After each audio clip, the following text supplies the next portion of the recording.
Ladies and gentlemen, welcome to Pirate Stadium on the campus of Branson High School for tonight's varsity contest between the Hillcrest Hornets and your Branson Pirates. At this time, we would like to recognize our senior athletes for 2024, first with the football team. Starting off with number 2, Blake Connor. Blake is being escorted by his parents, Billy and Alicia Connor. Blake plans after high school are to attend OTC and get a degree in engineering. Number 3, Ryder Schroeder. Ryder is being escorted by his parents, Jennifer and Christopher Schroeder, as well as his sister, Valley. After high school, Ryder plans to play baseball in college and eventually earn a law degree from the University of Oklahoma. Number 5, Luke McCormick. Luke is being escorted by Kendra and John Helsel, his father, Brian McCormick, and his brother, Peyton. Luke's plans after high school are to play football in college or stay home and take care of his mother. Number 7, Zaire Fair. Zaire is being escorted by his parents, Christine and Aubrey Chambers, and his brothers, Kobe and Brandon Chambers.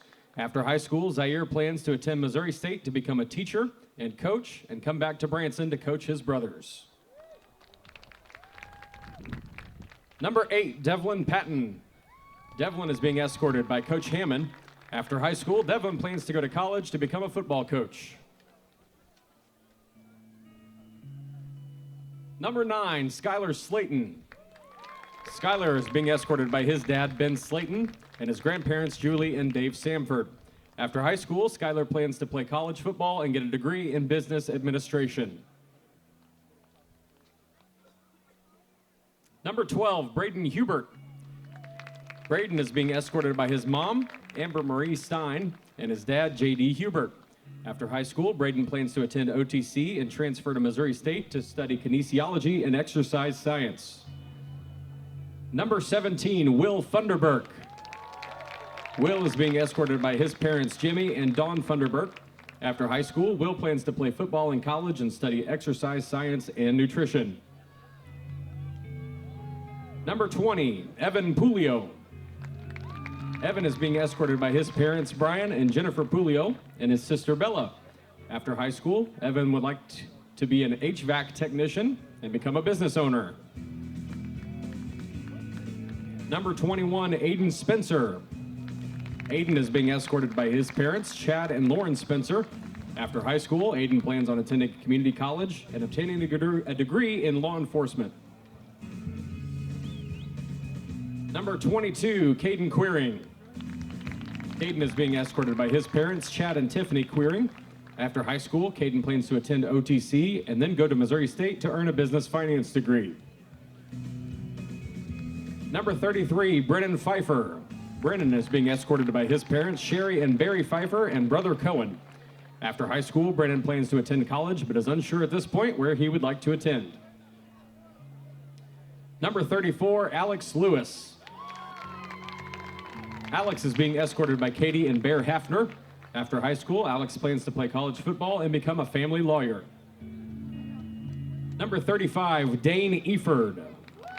Dane is being escorted by his parents, Amy and Chad, and siblings, Kyler, Gage, and Briley. After high school, Dane plans on playing football in college and working with his brother. Number 73, Tyler Lewis. Tyler is being escorted by his dad, James, and his stepmom, Rochelle Robinson. After high school, Tyler plans to attend a 4-year university for agriculture business. Number 79, Eric Campos. Eric is being escorted by his parents, Augusto and Miriam, and his brother, Owen. After high school, Eric plans to study exercise science and nutrition with Will and become his personal chef.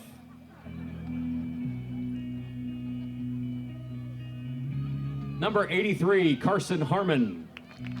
Carson is being escorted by his parents, Matt and Amber, and sisters, Sophie and Bella. After high school, Carson plans to attend a trade school and become an electrical lineman. Number 88, Tegan Asbury. Tegan is being escorted by his parents, Alan and Heidi, and sister, Tinsley. After high school, Tegan plans to play baseball at State Fair College and study music theory. And finally, number 89, Talon Fronterhouse. Talon is being escorted by his parents, Quentin and Summer, and siblings, River and Callie. After high school, Talon plans on attending college to become a fireman or a lineman.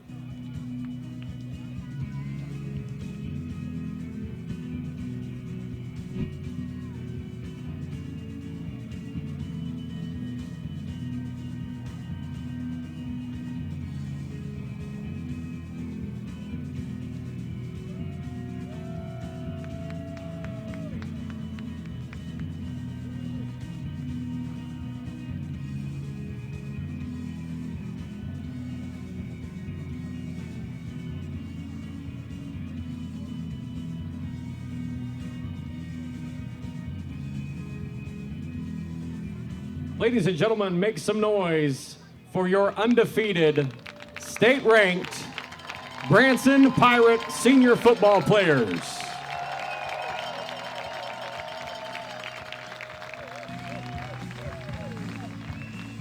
Gentlemen, we thank you for your commitment to the Branson Pirate football program. Best of luck tonight.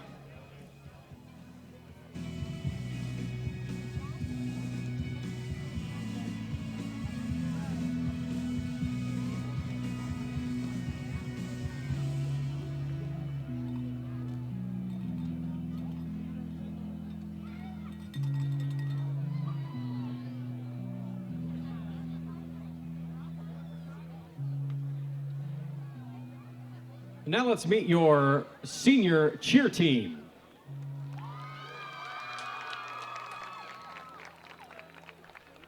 First is Jocelyn Brown. Jocelyn is being escorted by Yesenia Brown, Kaylee Hibbert, Kaya Huckabee, and Jude Huckabee. After high school, she plans to become an esthetician and find her way from there. Jocelyn is a member of Varsity Game Day and competition team alternate. Next up is Liliana Dornack. Liliana is being escorted by Heather and Dominic Haygood and Gavin Dornack and Xavier Haygood. After high school, she plans to attend Baylor University to major in biology, travel and spend as much time at the beach as possible, and Liliana is a member of our Varsity Game Day and competition team. Next is Layla Dutton. Layla is being escorted by Jonathan Dutton and Dean and Sheila Dutton. After high school, she plans to serve a mission for the Church of Jesus Christ of Latter-day Saints and attend BYU Hawaii to study and surf. Layla is a member of our Varsity Game Day team. Next is Alora Finkbone. Alora is being escorted by Nathan and Sabrina King and Patrick and Liz Finkbone. After high school, she plans to attend college to study clinical psychology, and Alora is a member of our Varsity Game Day team. Next is Serenity Linderer. Serenity is being escorted by her mom, Tiffany LaRose, and dad and stepmom, Sean, and Emily Linderer, and brothers, Braxton and Mac. After high school, she plans to get her EMT license by spring break and continue her education at OTC to get the paramedic degree. Serenity plans to stay close with family and watch siblings grow up. Serenity is also a member of the Varsity Game Day and competition team alternate. Next is Marissa McNett. Marissa is being escorted by Niles and Krista McNett. After high school, she plans to attend jury to study nutrition and sports medicine. Marissa is a member of the Varsity Game Day team. Sophie Osmond. Sophie is being escorted by her mom, Rebecca Osmond, and sister, Sasha Roy. After high school, she plans to go to college, get her paramedic license, and become an ultrasound tech, travel, and continue to build my relationship with God. Sophie is a member of the Varsity Game Day and competition team. Next is Priscilla Pastrana. Priscilla is being escorted by her dad, Vicente Pastrana, and mom, Genevieve Cumans, and her brother, Junior Pastrana. After high school, she plans to attend MTI to be a dental assistant and then later get a degree in education. Priscilla is a member of our Varsity Game Day and competition team. Next is Joplin Sears. Joplin is being escorted by her parents, Austin and Cassie Sears. After high school, plans to attend Jury University to continue with cheer on the jury stunt team. She also plans to keep her gas tank full through college, so no more late night empty tank shenanigans. Joplin is a member of our Varsity Game Day and competition team. Next is Ellie Sutherland. Ellie is being escorted by her parents, Sean and Lisa Sutherland. After high school, she plans to attend college and figure life out from there. Ellie is a member of the varsity game day team. Next is Kaylor Alms. Kaylor is being escorted by her parents, Eric and Stacy, and brother Kai and sister Chloe. After high school, Kaylor plans to attend a 4-year college to pole vault and major in biology with plans to be a physician's assistant. Kaylor is a member and captain of our competition team. And finally, Reese Cornelson. Reese is being escorted by her parents, Daniel and Elisa Cornelson, and her brother, Ryland. After high school, she plans to attend a 4-year college and major in sports management. Reese is a member and captain of our competition team.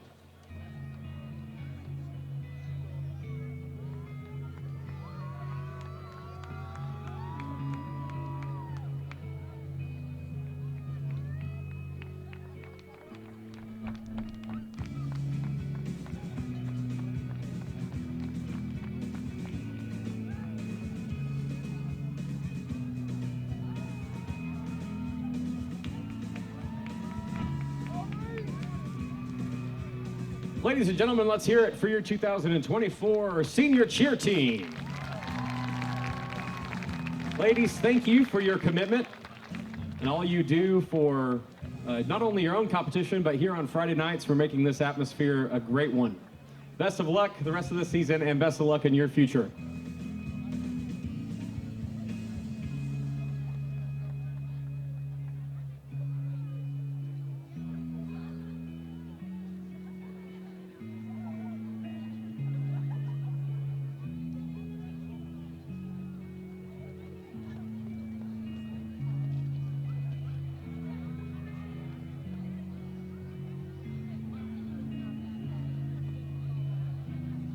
And now we'll meet our 2024 dance team seniors. Up first is Maggie Bacon. Maggie is being escorted by her parents, Brad and Melissa, and sister Molly. Maggie's plans after high school are to attend college and pursue a degree in elementary education. Next is Avery Baker. Avery is being escorted by her parents, Todd and Laura, and brother Harrison. Avery's plans after high school are to attend the University of Arkansas, get a degree in biology, and pursue a career in dentistry. When Avery finishes school, she would love to live on the beach. Next is Gabby Brainer. Gabby is being escorted by her mom, Jamie Jo Johnson, and her stepdad, Mark. After high school, Gabby plans on attending Grand Canyon University and joining the dance team while studying biology to become a veterinarian. And finally, Savannah Turner. Savannah is being escorted by her mom, Jennifer Townsend, and her brother, AJ. After high school, Savannah plans to double major in primary education and musical theater. Savannah would like to thank all of her teachers for making her the best she can be, and her family for always being supportive. Savannah would especially like to thank Erin Moody for all the opportunities she has given her, and would like to thank Tanya Strain for helping her become successful in dance and as a person.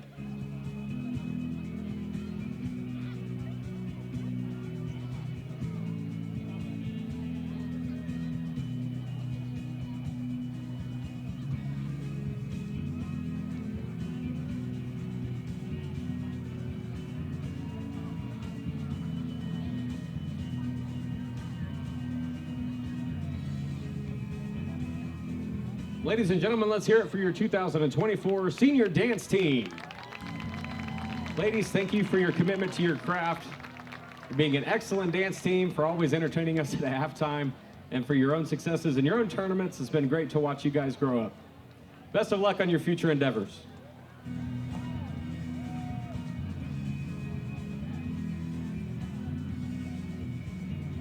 Finally, let's meet our 2024 senior band members.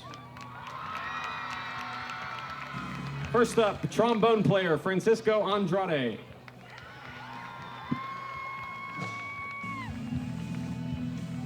Francisco is accompanied by parents Carmen and Fernando. Frankie plans on attending either Mizzou or MSU to major in chemistry. Next is clarinet player Maggie Bacon. Accompanied by parents Brad and Melissa Bacon and sister Molly, Maggie is finalizing her collegiate location, but she plans on joining the education field and pursuing a degree in elementary education. Next is Micaiah Bauman, member of the Color Guard, accompanied by parents Heather and Demetrius Robinson, sisters Kiara, Chanel, and Maya. Micaiah plans on attending OTC and pursuing a degree in nursing, and then attending MSU to pursue a degree in criminal justice. Next is saxophone player Aaron Busing, accompanied by parents Justin and Bobby Busing. Aaron plans to attend Mizzou to get a degree in music education. Flute player Lily Carpenter, accompanied by mom Connie, adopted dad Chris Groves, and siblings Winnie and Dakota Carpenter. Lily plans to attend college close to home, become a teacher, and begin making a difference in students' lives. Mellophone player Hannah Casada, accompanied by mom Leah McLean and sister Caitlin McLean. Hannah plans to attend Wash U in St. Louis to major in biological sciences. Baritone player Zach Cottom, accompanied by mom Crystal and siblings Lexi and Jackson. Zach plans on attending college at Michigan University to major in photography and minor in criminology to pursue a career of working as a crime scene photographer. Guard member McKaylee Dalton, accompanied by parents Tom and Amanda Dalton and sister Malia. McKaylee plans on attending OTC in the fall and pursuing a career in the medical field. Synthesizer Christian Dawson, accompanied by parents Mike and Wendy. Christian plans to major in political science at the University of Pittsburgh. Drum major Riley Frazier, accompanied by parents Mark and Amanda Frazier. Riley plans to attend college to pursue a career in education as a history teacher. Alana Gahagan, a member of the Guard, accompanied by parents Sean and Sherry Gahagan and siblings Savannah, Ashlyn, and Skyla. Elena plans on attending OTC to get her AAS degree in business and marketing to pursue a dream of moving to the East Coast to create her own clothing boutique.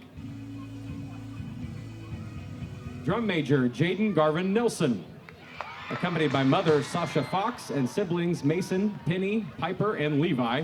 Jaden plans to attend college as a biology major to pursue a future as an orthopedic surgeon. Guard member Carmen Gomez, accompanied by parents Maria Avila and Jorge Gomez, siblings Ashley, Diana, and Jorge Gomez, and family members Adrian and Alondra Gomez. Carmen plans to attend OTC Table Rock to work on attaining her nursing degree to pursue a career as a pediatric nurse. Mellophone player Elijah Greeley, accompanied by parents Stephanie and Michael and siblings Mackenzie and Jonathan. Elijah plans on attending Olivet Nazarene University and pursuing a Bachelor's of Science in Nursing degree, and to also attain a master's degree in audio technology. Bass player Aubrey Haar, accompanied by parents Gabriel and Janessa Haar and sister Madeline. Aubrey plans on serving on a mission trip for her church after high school and then attending college to pursue a degree in psychology to become a counselor or therapist. Trombone player Aaron Harris, accompanied by father Amos Harris, mom Vanjie, and sister Zoe. Aaron plans to attend a university after college with hopes to master his musicianship and play music professionally. Flute player Moriah Helmick, accompanied by mother Carol and brothers Jacob and Kyle. Moriah plans to attend C of O to study psychology and then pursue a higher education degree at MSU so she can help as many people in her career as she can. Trumpet player Connor Kleypas, accompanied by parents Noah and Kendra Kleypas. Connor plans to attend college at Mizzou to pursue a bachelor's degree in music. Guard member Vanessa Laney, accompanied by parents Raymond and Christina Laney and sisters Caitlin and Annabelle. Vanessa plans to attend college to become a kindergarten teacher and a high school color guard coach. Alto saxophone player Jonathan Mutarelli, accompanied by parents Neil and Callie Mutarelli and brother Tommy. Jonathan plans on attending Missouri University of Science and Technology to achieve mechanical and aerospace engineering degrees in order to pursue a career of designing race cars or building rovers for NASA. Alto saxophone player Zoe Odom. Accompanied by mother Michelle Odom, Zoe plans on majoring in business with a minor in psychology at College of the Ozarks in order to pursue a career of being an entrepreneur. Drum major Addison Patrick. Accompanied by parents Jamie and Rob Patrick and sister Sydney, Addison plans to attend a university to study music and science. Mellophone player Christian Sadler. Accompanied by mother Maxine, stepdad Nick Bork, and father Casey Sadler. Christian is sworn into the delayed entry program with the United States Air Force and will serve our nation in the military. Let's hear it for Christian.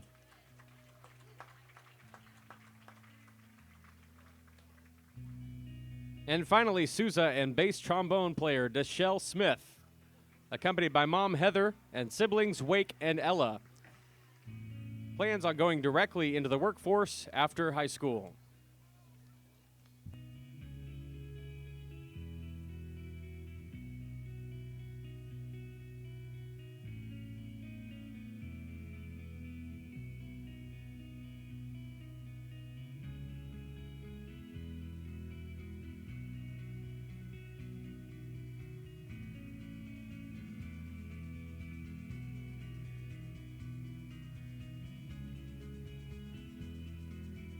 Ladies and gentlemen, make some noise for your Pride of Branson Band seniors.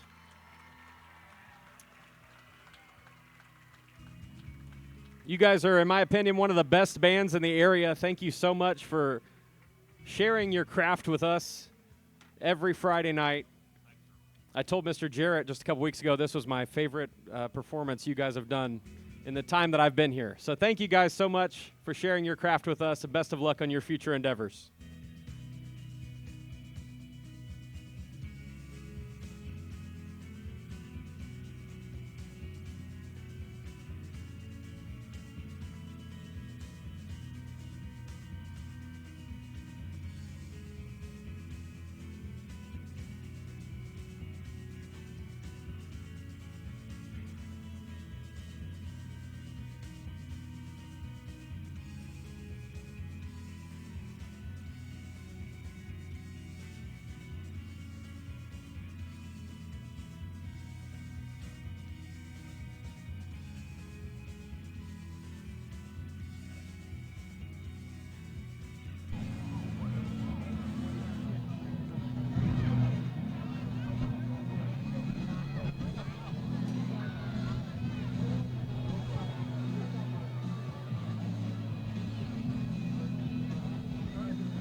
Now taking the field is the Pride of Branson Bands. The Pride of Branson Bands is composed of 132 students in grades 9 through 12 who work collectively to represent the school spirit of Branson High School. Their abilities are shown through their dedication and passion for music, and they always strive to represent integrity, confidence, and positivity, be it on the field, on the stage, or in the classroom. The Pride of Branson Bands, under the direction of Daniel Jarrett, Cassie Smith, John Kelly, Lauren Byrne, and TJ Wright.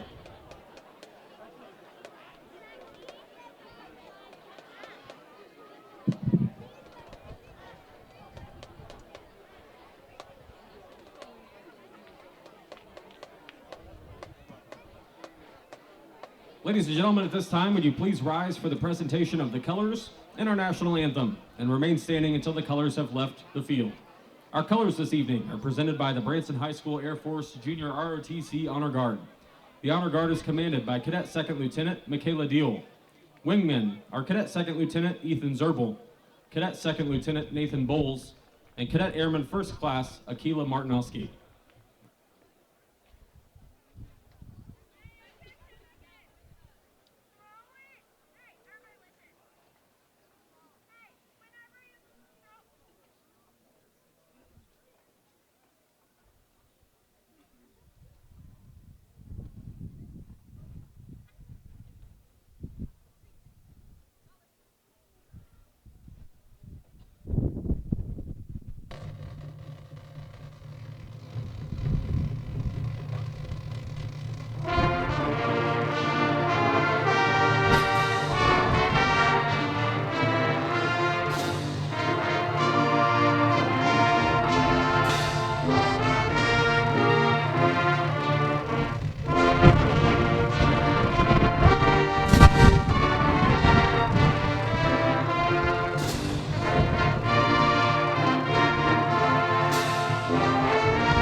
Branson Pirates progress. Here is Woods to pass. He's being chased down by DePay. He's going to throw it to the right. And it's going to be right to side here for an interception.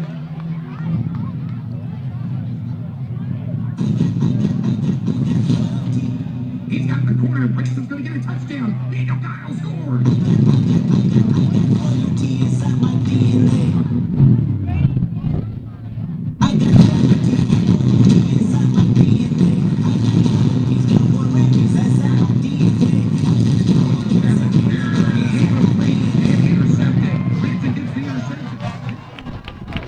Ladies and gentlemen, here come your Branson Pirates!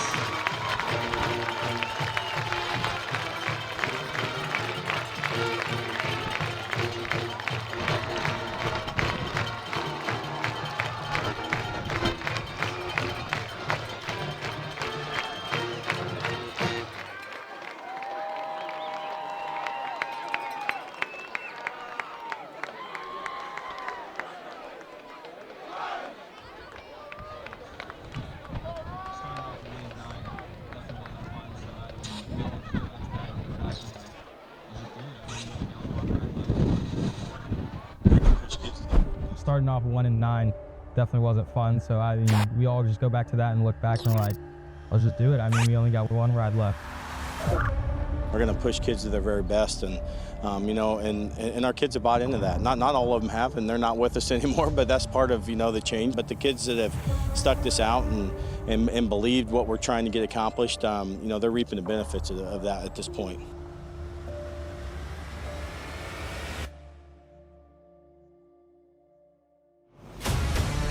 Your undefeated, state-ranked Branson Pirate football team. This is the time, right now, okay? This is what matters, okay? Last week was nothing. Forget about it. All right, all you gotta remember is what you have to do tonight.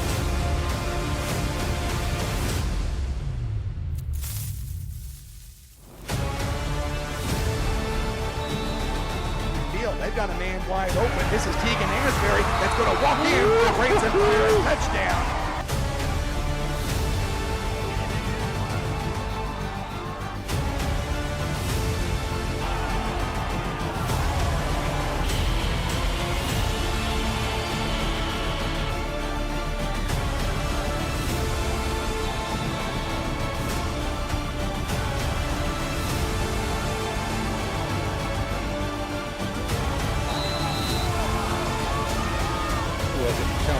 Led on 2 picks last week.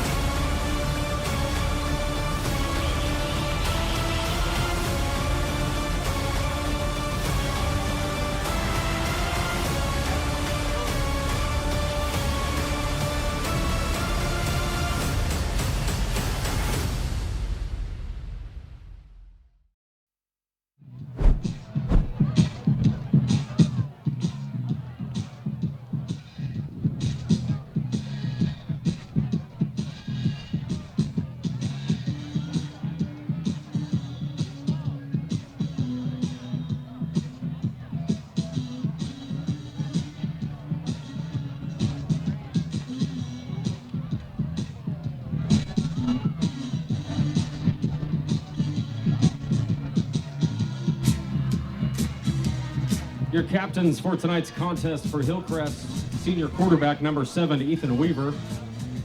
Senior running back number 8, Jordan Tyndall. Senior linebacker number 13, Jude Cochran. Senior wide receiver number 40, Aiden Myers.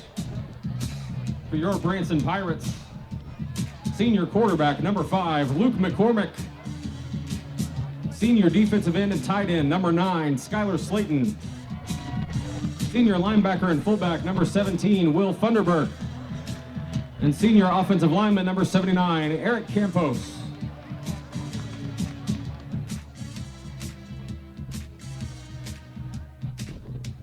Hillcrest enters tonight's game with a record of 1-7 and are coached by Keenan Gans. Your Branson Pirates enter tonight's game an undefeated 8-0 and are coached by Aaron Hafner. Officials for tonight's game are Chris Coppage, Jeremy Tennyson, Mark Helfrecht, Jackson Wright, and Christopher Thomas. Hillcrest won the toss and has deferred to the second half.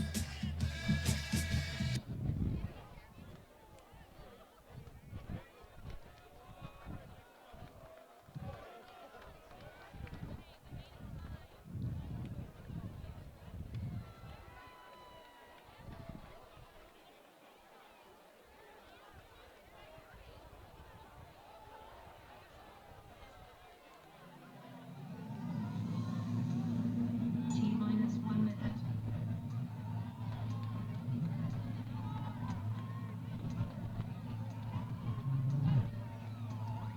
T-minus 50 seconds.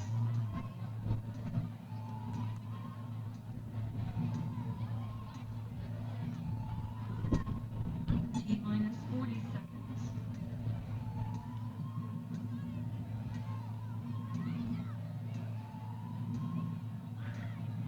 T-minus 30 seconds.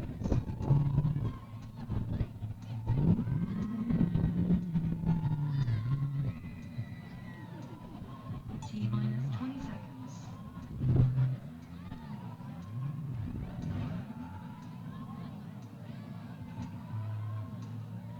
Ten, nine, 8, 7, 6, 5, 4, 3, 2, 1, 0.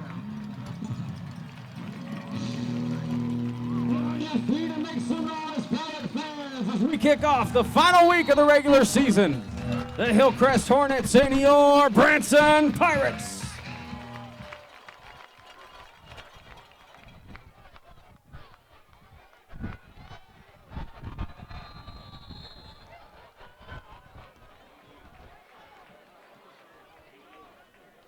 Kick is returned by number 88, Tegan Asbury. He's stopped by number 0, Keon Clay. First out of 10 for the Missing Pirates. last Ball on week the and 30-yard missing line. most of the Carl Junction game 2 weeks ago. Luke McCormick is back at the helm for the Pirates tonight. The 195 senior, Blake Weber, the 170 sophomore, Ryan Giles, the 155 junior, and Smith Quigg, the 175 junior, will be the running back. You could probably expect to see a lot of rotation as we did the last couple of weeks. One of the things that Aaron Hafter mentioned, as we'll talk about after the first down play, it's going to be McCormick. He wants to throw it on the first play of the game, and he's going to throw it, and it is going to be caught by Tegan Asbury. Diving catch in Hillcrest territory. Scott McCauley, before we came on the air, you said something about looking to Tegan Asbury, and I said, don't be surprised if they go to Tegan like I like to eat early and often. I got a heads up outside. I saw one of our Pirate fans, and they were like, watch out for Tegan on the first play of the game. That's a very nice one. You know, he made an adjustment on the ball, too, brought it in, made a great catch. That's a huge game for the Pirates. And you know what? He was one of 2 people open. They had also had someone open wide open in the middle, so they'll keep looking for that tonight. So the Pirates are already in Hillcrest territory to the 35-yard line. They are going to go to the run game here, and here's a run up the middle, and this is going to be a Branson Pirate touchdown on 2 plays. Smith Quigg from 35 yards.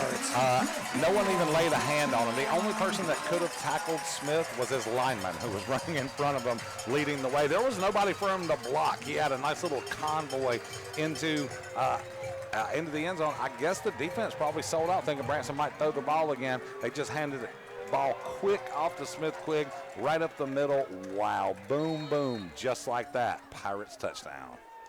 Yeah, that, I tell you what, I've done that 35 years. I'm not sure I've seen many quicker touchdowns than that. 2 plays, and Branson on top, 7-0. They need to try the extra point, which will sail right through there. It is 7-0 Branson. We're just underway here at Pirate Stadium. For moresports.com on Legends 106.3. For both exceptional and timely garage door services, call Kelly's Garage Door Service in Branson. Kelly's Garage Door Service has been serving the Branson area for over a decade as a family-owned local business. From quick repairs to affordable installation, you won't want to call anyone else for your garage doors. Check out their Facebook page or visit their website at kellysgaragedoor.com. Kelly's Garage Door Service, your local garage door service and proud sponsor of the Branson Pirates.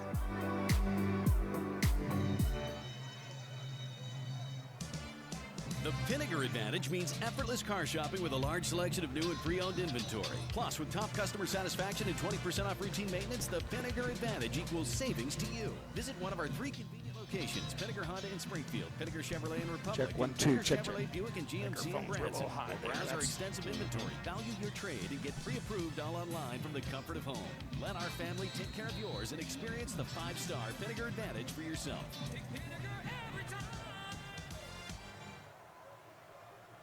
Branson Pirate Sports, powered by College of the Ozarks and Central Bank, is also brought to you in part by Ken Bolden Construction, Nick Morris Health Markets Insurance, Branson Bubbles Car Wash, Holloway Services, and Branson Wolf Company.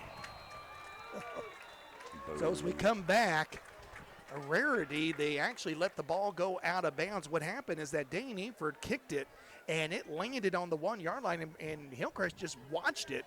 But luckily for Hillcrest, it went out of bounds, so that'll give Hillcrest the ball up at the 35-yard line. But I tell you what, that was really close to being a disaster for Hillcrest there. Branson just couldn't get there quick enough to cover it. Here's the thing. If Hillcrest is going to win this, if Hillcrest is going to be competitive in this game, Scott, they have got to make those plays. They can't just let opportunities go by. You got to put a play on that. You got to have a return on that. You got to do something. Granted, netting them 35 yards could have been disastrous if the ball bounced the opposite way than the way that it bounced.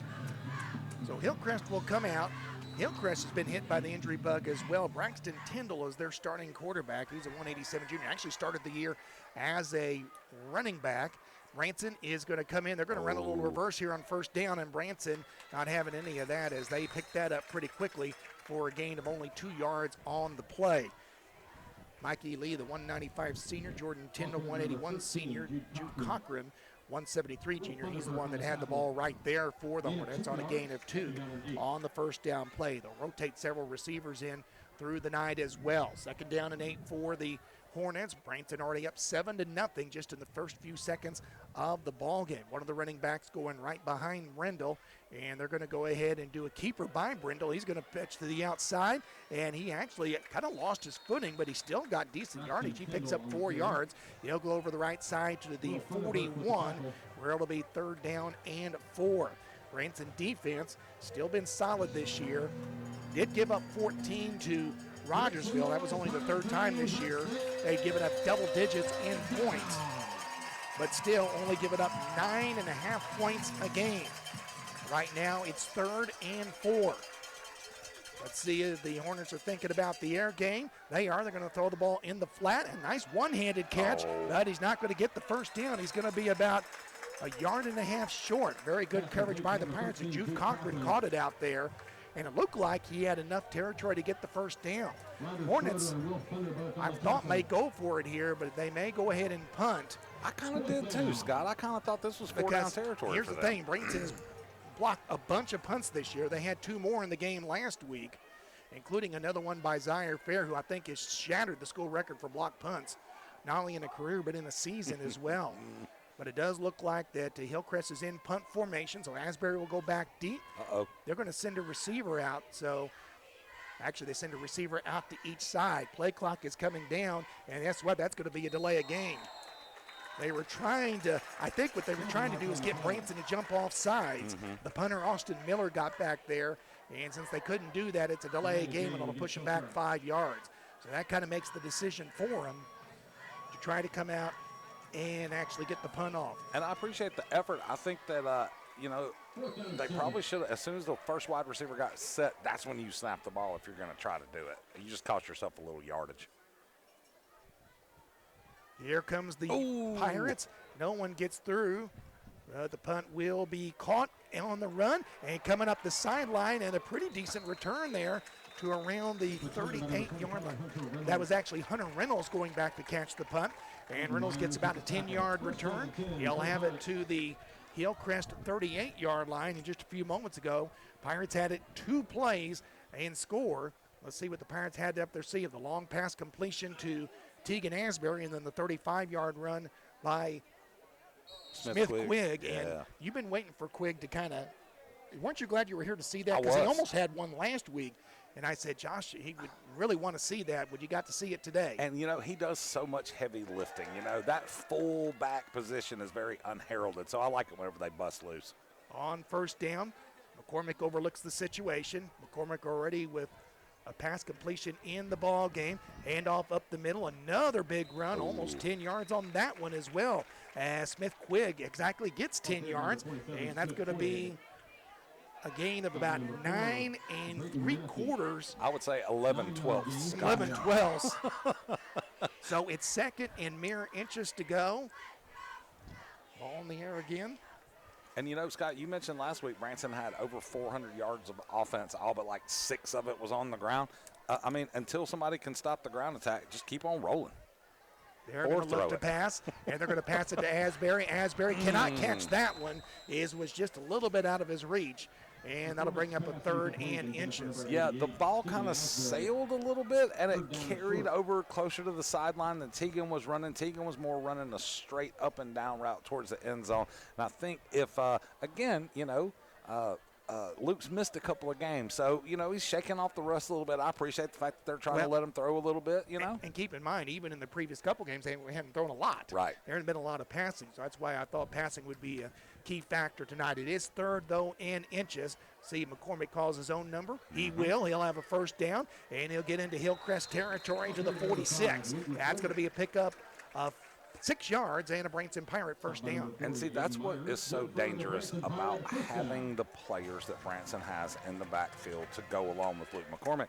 It allows you to do different things on second down when you know that you can pick up a 3rd down and short yardage just by running the football. Heck, even 4th down, you know, if you want to play around, that's what makes this Branson team so dangerous. They can just extend drives. 1st and 10 Branson at the Hillcrest 46. Pirates are already up 7-0. Man in motion is Giles. They're going to hand it off to the left side. Another gain of about 7 yards as Smith Quigg will get it down to the 38 over the left side this time. On the Branson left side of the offensive line, you've got Juan Rivera and Andrew Alvarez, Ben Kirk and Tyler Lewis on the right side. Eric Campos is the center. By the way, and he is not dressed out tonight, although they thought they might, but they do believe there's a very good possibility that Luke Transo will be back and be able to participate in postseason. That's really They're good. just working and getting him into football shape. Coach Hafter didn't think he would play tonight, thought he might see some action, but that won't be coming until later. Here's a pitch, and this time the Pirates are going to actually have a stop, but they still may get the first down. That is going to be a nice run by Blake Weber. He never got the speed going, but Blake said, you know what, Smith Quigg's not feeling like a power through tacklers. I just picked us up a first down on a play that should have lost yardage, and they gained 4. 100%. It was just a little quick pitch out to him, and the whole defensive side came through, and boy, he just carried 3, 4, 5 guys with him right enough for the first down. That's an awesome run for Weber there. Ball now down to the 36. Handoff up the middle. This time Quigg gets handled at the line of scrimmage and then proceeds to move about 4 yards upfield. Gets to the 32-yard line to pick up a 4, 2nd and 6. You know, I've been preaching for years and years and years how infuriating it is to see someone just try to make arm tackles. You got a big guy like Smith Quigg getting forward momentum going, put your body on him. Like these Hillcrest tacklers, man, they're trying to arm tackle, and that's why Branson's gouging them for 4, 6, 8 yards a clip. It is 2nd down and 6 with Weber in motion. It's going to be a McCormick keeper. He's going to use Weber as a blocker, and he's going to get across the 30 to about the 29, still 3 yards shy of the first down at 6:13 to go here in the first quarter. And that was a good job by the defense there, collapsing that running lane pretty quick. Yeah, he did get positive yardage, but he didn't get a first down, and they're forcing Branson to convert a 3rd down and maybe even a 4th down if they can get a quick stop. Yeah, 3rd and 3 here. That's Giles in motion. McCormick's going to keep it. He's easily going to get the first down. That hole opened wide up. We're going to have a flag come in, though, at the end of the play. Branson did get it to the 23-yard line, but we'll have to wait and see what the flag's all about. It came from the back judge. Mm-hmm. I almost think somebody may have came in and had like a late hit after Luke was already tackled. They are discussing it here. And looks like Hillcrest may be moving back here. Mm-hmm. So we're going to have our second penalty of the game. That is a personal foul face mask against Hillcrest. That is going to cost them half the distance to the goal, and Branson will have it at the 15, actually closer to the 16-yard line. So it'll be 1st and 10 from the 16 at 5:47 to go first quarter. Branson already up 7-0 in this one. Of course, Tegan Asbury's already caught a pass tonight, the 175 senior. Hayden Wilson had a touchdown catch last week for Branson, the 155 junior. In fact, Wilson is in the ball game now here on the near side with Asbury on the far side. So going a double wide set here on first down. Handoff up the middle. Smith Quigg shugs the tackle, and Smith is going to get about 8 yards, maybe closer to 9 yards. He's inside the 10, all the way down to the 7. It's going to be 2nd and 1. Scott, you know those old Western movies when the good guy blasts through the saloon doors and walks in? That's what Smith Quigg did. He just busted through 2 of those linemen and went right into the backfield. That's awesome. 2nd and 1 as Branson looks to put another one on the board here. Again, Branson going for the outright Ozark Mountain Conference title tonight if they can finish this one off. This is the last obstacle to get that. With Giles in motion, they're going to give it to Giles. And Giles is easily going to get a Branson Pirate touchdown from 7 yards out. Not only that, but what a great exhibition of speed there. You know, we don't often get to see how fast Giles is, right? He got the pitch, got the corner, and motored to the end zone. The guy had a great angle and should have probably tackled him. Wow. Giles had a run like that against Rogersville last week, too, from 14 yards out, but the same thing. He just beat him to the pylon. Man, that's a little quickness right there that I haven't seen. I hope we get to break that out for the next month or so. Maybe a reason you're seeing it now. That's right. Another Dane Eford kick is on the way for the extra point. Goes through. It's 14-0 Branson. 4:47 to go first quarter from Pirate Stadium. HomeworkSports.com. Legends 106.3. Even today, soap and hot water still work. Have you noticed your hot water isn't lasting as long as it used to? This is Willoughby for Jeff at L&J Plumbing Supply.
Kick into the end zone for a touchback.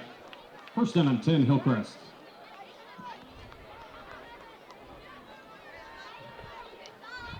We would like to congratulate today 2 Branson girls tennis players for medaling at the state tennis tournament today. Sylvie Barber and Olivia Bunce placed 7th in the doubles division. We congratulate both of these young ladies for this achievement.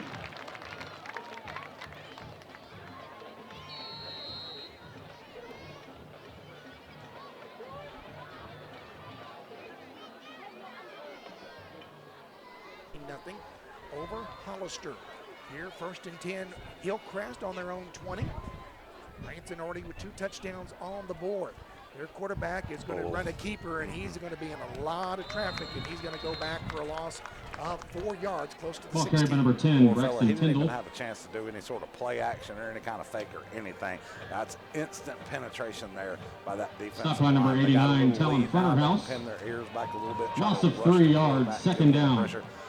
If I was Hillcrest, I might be looking to go out of the shotgun and maybe try some of those underneath passes. They had a nice completion earlier. You got to nickel and dime this defense to death, Scott.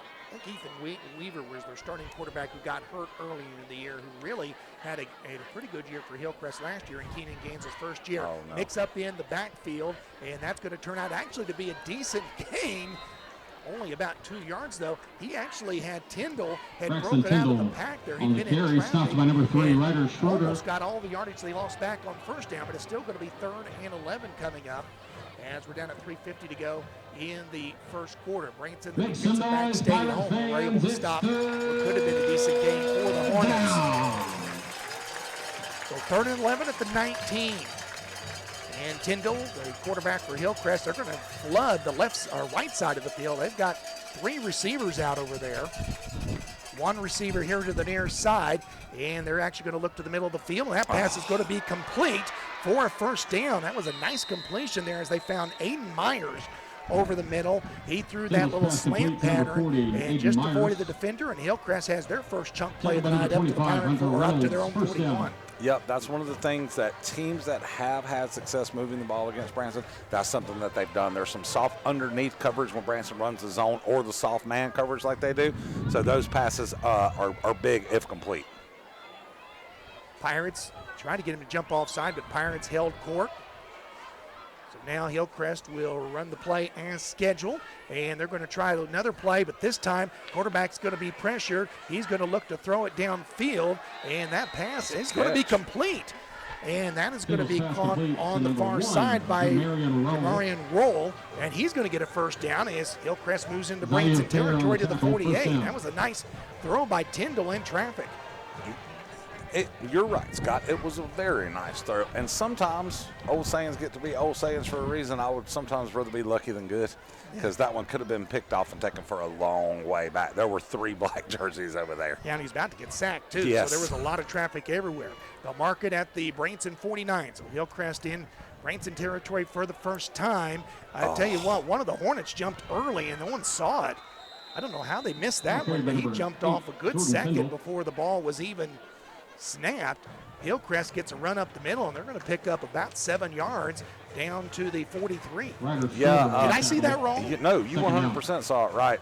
And there were a couple missed tackles, too, that sort of aided with that. Yeah, that is an instant flag. I hope that somebody on the Branson sidelines chatting up the zebras down there and letting them know that we've got a man moving. He's got to move early if he wants to get protection. He's just getting beat. Will Thunderberg is having a little issue on the sideline. We'll keep an eye on that. They're going to throw the ball into the flat. That'll be complete, but the receiver falls down after catching it.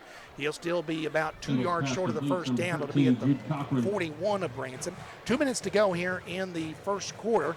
Branson leads 14-0, but Hillcrest has got a little bit of a drive going. And Will Thunderberg walking off something on the sideline, trying to get ready to come back in. So Thunderberg is out right now. Oh, he's putting some water on his face. He's fine. Yeah, he'll get ready here in just a second. But right now it's 3rd down, and actually they'll call it 3rd and 2 at the 41. See if Branson can get some pressure on this time. They're actually just going to keep it. Quarterback is going to get smothered in the backfield. And that'll be a loss of 3 yards. Going to mark him at the 44. And it'll be 4th down, and we're actually going to mark it back to the 45 now, so that's going to be a loss of 4. It's going to be 4th down, and surely Hillcrest will go for it here. Swallowed up is the term that we use. I mean, it was just a wave of black jerseys, Scott McCauley. 90 seconds to go in the first quarter. And actually, they're going to do a quick kick, and it's going to be a line drive. Branson needs to get away from it, and actually it's caught. Oh. And the receiver caught it back there. Who was that? Was that Chase Fuller? Fuller caught it, and it's like, oh, it's a live ball, and Hillcrest tackled him right there. And I don't know that Jace meant to catch it. I think it kind of bounced up on him, right? And he's like, oh, I got the ball, and then blam, he got laid Better out. than deflecting off of him, that could have been a turnover. So Pirates will start at their own 26-yard line. 1:26 to go here in the opening quarter, leading at 14-0. This will be their biggest drive so far. Remember, Hillcrest pooch kicked it to start the game, and then Branson got good field position for the second round here. McCormick with Giles in motion. It's going to be a handoff left side. This is going to be another big run. That'll be stopped by number 6, Mikey Quigg. Lee. Smith Quigg. Now, we did see a lot of Will Thunderberg last week. Of course, Thunderberg got hobbled up a little bit, so we may not see him for a while. But Aaron Hafner said something interesting in the pregame interview, which we didn't hear. We didn't get to hear tonight. I think it's the first time almost 20 years. We haven't missed that in a while. That's kind of Kind of disappointed in that. We'll finish the thought after the 2nd and 3 play here. Under a minute to go. It's a throw downfield. They're going to try to hit a sideline pattern, and it's incomplete. Just out of the reach, I assume, of Asbury down there. It was Teagan that was trying to catch the pass down the field, the sideline pattern. Tell you what, they've just been off the tick. Teagan made a good catch on the first one, but then the second two have been just out of his reach. Yeah, and that was one. It's on the opposite side of the field, but it looked like Teagan was awful close. You could just see it right on the tips of his fingers, just a little bit off. But that's why they're working on these plays right now, Scott. You got to get that timing back. You know, Luke been out for the past couple weeks, so they have to get back on the same page. So now 3rd down and 3. And it's keeper by McCormick, and McCormick will surge through there, and he will pick up the first down. He's got the Hillcrest defense on his back, and he carries them all the way to the 44 for a pickup of 10 and a Branson first down. Nothing fancy again. Well, and you know, that's why you can take the chance on 2nd and short, because you have confidence to pick it up. Clock will now start as the change move. Coach Hafler did say that not only will you see some plays, but you may see a few different personnel combinations as they get ready for postseason play here. Probably the last play of the first quarter coming up.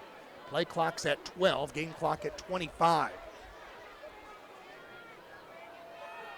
So on 1st down and 10, as the play clock is about to expire, McCormick is going to have a pitch out, and that time the Hornets are going to pick it up. Giles was not able to run out of that one, and that's going to be a 2nd down and 15 for the Pirates when we come back for the 2nd quarter. At the end of 1, it's Branson 14, Hillcrest nothing. 2nd quarter on the way next. For MolarkSports.com, Legends. In the 1st quarter, the score Branson 14, Hillcrest 0. All right, folks, it's time for the Dash for Cash. Again, every penny will be going to our local Relay for Life in support of breast cancer awareness. Get out your cash. We got 30 seconds. Here we go. Highlight the lives of 5 Vietnam veterans who have ties to come. This free patriotic play runs October 15th through November 12th at the Keener Center. The boundaries of recognizing sacrifices. Go to cofo.edu for more information. At Central Bank, we've brought the home loan process closer to home. All of our lending decisions are made locally, right here in your community, so you get quick answers and loans that are tailored to meet your needs. So whether you're just starting your home buying journey or well on your way, Central Bank can help turn possibilities into realities. Apply online at centralbank.net or any of our convenient locations. Central Bank. We do banking better. Member FDIC, Equal Housing Lender. Branson Pirate Sports, powered by College of the Ozarks and Central Bank, is also brought to you in part by Kelly's Garage Door, Roofing Analysis and Consulting, LLC, American Painting, INC, Ward Law Firm, and Brashear's Furniture. McCormick is going to roll out the pass on 2nd down, and that pass is going to be incomplete as they were trying to hit Teagan Asbury. Ball was a little off the mark again, so now they're going to have a 3rd and long coming up. So what will the Pirates dial up here on 3rd and 14? Again, they had the loss on 1st down, their first negative play of the night. And then now they've got themselves in a 3rd and long situation, and you kind of wonder there how many yards it would take them on 3rd down to go for it on 4th down. But at the same time, Pirates are working on a lot of stuff. I don't want it to sound like they assume this game is won, but they know there's stuff they got to work on. They're going to hand it off to Quigg up the middle. He's not going to make very much. He's only going to get about 4, and the Pirates will punt for the first time tonight. In fact, the first time they punted in a while. They only had, I think, 1 punt in the Carl Junction game. They didn't punt at all last week. Teagan Asbury will come out, and Hillcrest, a little momentum for the Hornets as they're able to stop the Pirates, and Hillcrest will put back a roll. He was the one that made one of the catches earlier. They're going to put him back at about the 25-yard line. You know, as long as we're working on stuff, let's work on a fake punt, boys, one time. Let's see what we got. No. But not this time. Here's a nice punt by Asbury, and Roll is going to let it roll, and they're going to be able to – no, they just miss it. It took that little spin, had it kind of bounced up like Eford's kickoff had done earlier. They've been able to cover it, but again, something to work on. They actually had the ball close to where they needed it, but just not quite it there. So it'll be 1st and 10 for the Hornets at the 20-yard line. 11-11 to go here in the first half in a 14-0 Branson lead. We told you coming in that the Pirates, with the win tonight, should clinch. Well, they obviously would clinch the outright Ozark Mountain Conference Championship. They do have a tie for it, so if they were to drop this game, they still would be tied for the conference. But obviously, getting the win is first and foremost here, but obviously wanting to get momentum. Hillcrest was able to move the ball last time. Let's see if they can find something to work. They're going to throw a little pattern over the middle, and that pass is knocked down as someone tried to knock it right back into the quarterback's face. Alex Lewis is credited with the block there. It's going to be 2nd down. You want to talk about a dangerous pass right there for Hillcrest? That could actually have been intercepted in return for a touchdown. So 2nd down and 10. No, the nose guard almost had a touchdown last week for Branson. Here is a draw play, and that play is well covered by the Pirates as they actually were back there before he got the ball in his hands. And a whole bunch of Pirates. Titan Langford is the one who almost had, it was actually a fumble. That's one of the other things we asked on the pregame interview you never heard. Was it a fumble or a pass interception? But Langford, the Rogersville quarterback next to the ball knocked out of his hand. Langford caught it and fell 5 yards short of scoring a touchdown. Oh. Branson was able to eventually capitalize and get it. 3rd down and 14 for the Hornets as they're pushed back to their own 16. Pressure being put on the quarterback. He avoids the pressure. He's trying to throw it into the open. That pass is almost intercepted. In fact, it was thrown behind the receiver as well as Ryder Schroeder, who could have maybe picked it off if he was not guarding the guy so well. But he had good pass defense. So a quick 3-and-out for the Hornets and a punt coming up for Hillcrest. Yeah, had the quarterback actually thrown the ball towards the receiver, it would have been picked off, right? This whole 3-and-out here for the Pirate defense, I just kept thinking of the Jordan quote in The Last Dance. I took that personally. It seems like this Pirate defense took that long little drive that Hillcrest had, and they took it personally, Scott.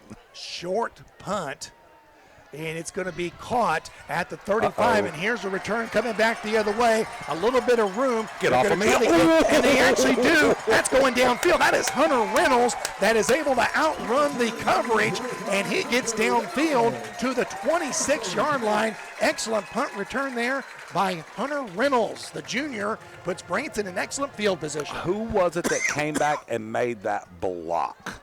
Someone came all the way back and made a block. And a legal block, too. Yeah, it was very close, but what he did is he didn't really throw much.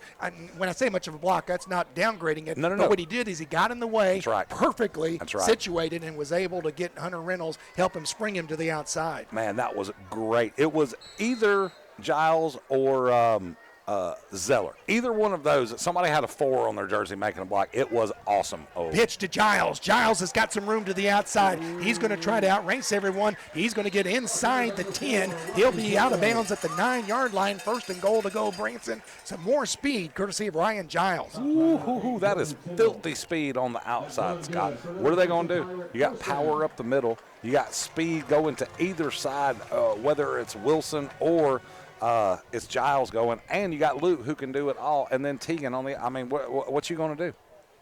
You got to pick your poison, sir. 1st and goal at the 9 for the Pirates, trying to add another touchdown here.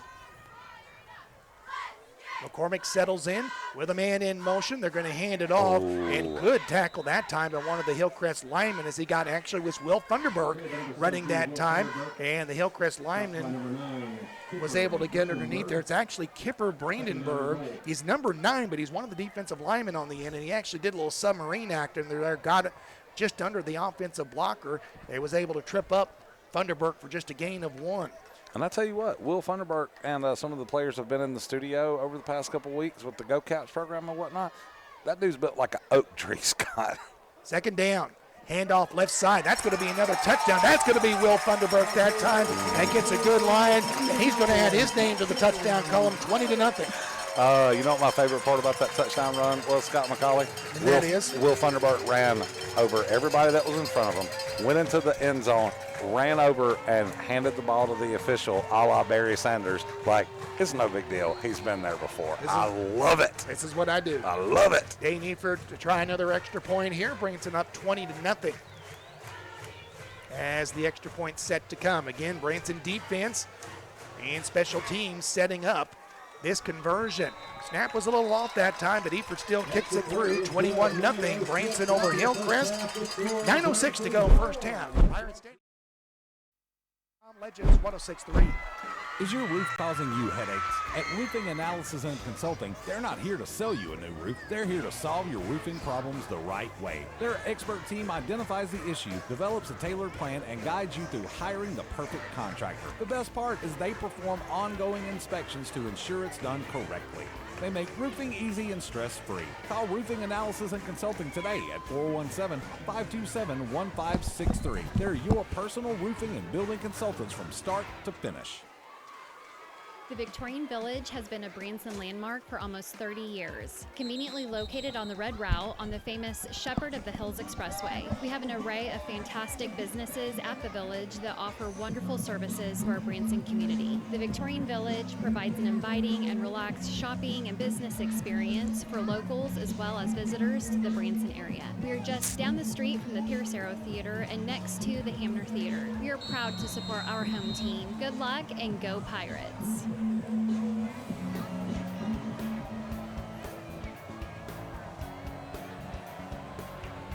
Dane Eford kicks this one. That's over around Big Cedar someplace, and so it'll be first down for Hillcrest at their own 20. No big deal. Scott McCauley just had a tremendous 3-and-out by the defense. So let me set the scene for you. Hillcrest had a nice long drive. The Pirate defense stiffened up. They forced a punt. The Branson offense went 3-and-out for the first time, including their first negative play of the drive. Hillcrest was pinned deep inside their own territory. The Pirates defense took it to them, forced a 3-and-out. A huge punt return followed 2 plays later by a Will Thunderbird, or 3 plays later, I guess. You had the nice Giles run to the right-hand side. This Branson offense is clicking tonight. Scott McCauley. Okay. Defense, except for that one series, doing pretty well as well. Here's the first down play, and it's actually, the quarterback actually fumbled the snap, and now going to throw it up in the air, and that pass is going to be incomplete. That was near nobody, as tell you what, the quarterback took a pretty good shot back there. Tyndall, as one of the defenders, I don't know if that was Thunderbird that was chasing him down, but he overthrew everybody, and even though Fair and Reynolds were in the area, that was near nobody except the Branson bench. That's 2nd and 10. But I tell you what, smart heads-up play again by this young quarterback, the junior. He threw it away, right? He wasn't going to just throw it up, and he's running for his life back there. He's making some smart decisions, too. They're going to do a little screen to the outside here, and the ball's going to be incomplete. It was fumbled by the receiver out there. That's Jamarian Roll.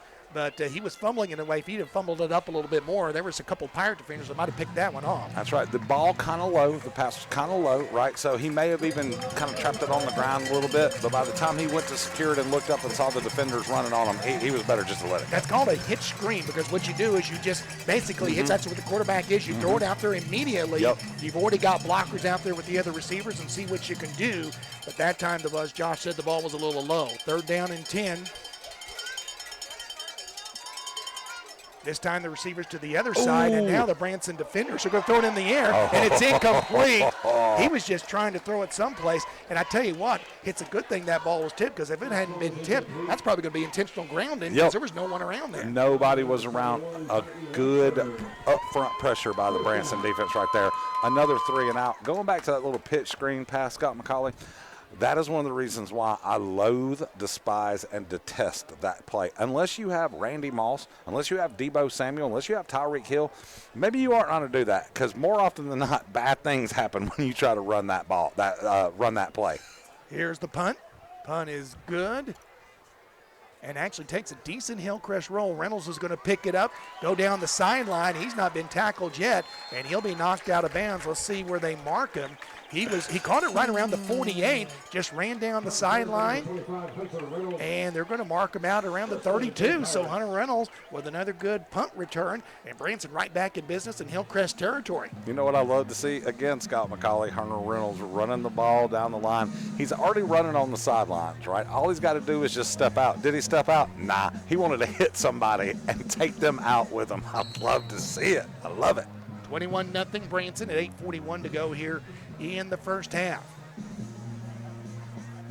So Pirates, except for the one possession that they did end up going 3 and out, I believe they've only had 2 punts. I think Asbury only punted once in the Carl Junction game. Here's a handoff first to the left side. This is actually going to be a keeper by McCormick, excuse me. And Luke McCormick, nope. Giles. Ryan Giles. He gets it to Giles. I lost the ball completely. Ryan Giles got the pitch from McCormick, and Ryan Giles puts the speed on for a Branson Pirate touchdown. And you know what was even more impressive about that run, Scott McCauley, is Giles didn't run wide open because he had traffic, because he had blockers in front of him. He had to make a couple cuts. He was patient, followed his men, and still had enough speed to stay away. That's a great, patient, long touchdown run right there from Ryan Giles. He didn't run away from everybody. He just ran through everybody. And so Branson with another touchdown on the board, and another Dane Eford kick is good. It is 28-0 Branson, 8:33 to go in the first half. For MoarkSports.com on Legends 106.3. R&R Development Group is dedicated to ensuring safe and no mas, exceptional por buildings favor. that complement Let's the beauty go. of the Ozarks. They work exclusively with highly regarded local professionals as a full-service team to develop your building project from concept to keys. It's their strong sense of community that allows them to establish cohesive working relationships with deep and lasting ties. They're ready to collaborate with you. Transform your dream vision into reality. Visit rnrdevelopment.group today. When it comes to legal issues, things can get complicated. When that happens, Ward Law Firm is here. We handle family law matters such as divorce, custody, child support, adoption, and guardianships. And we also assist with estate planning needs Scooter, like you wills, know trusts, my and buddy powers John of Browning attorney. that comes With our in big Mondays city and Tuesdays, professionalism and his small-town second hospitality, cousin, we I are the think, perfect Jack fit for Browning, families in Taney, got Stone, signed by and Tampa Flushing Bay counties. punter With our own and kids in kicker. Branson sports, we're Yeah, also pretty so cool. proud to be Pirates. Visit us at wardlawbranson.com. The choice of a lawyer is an important decision and should not be based solely upon advertisements.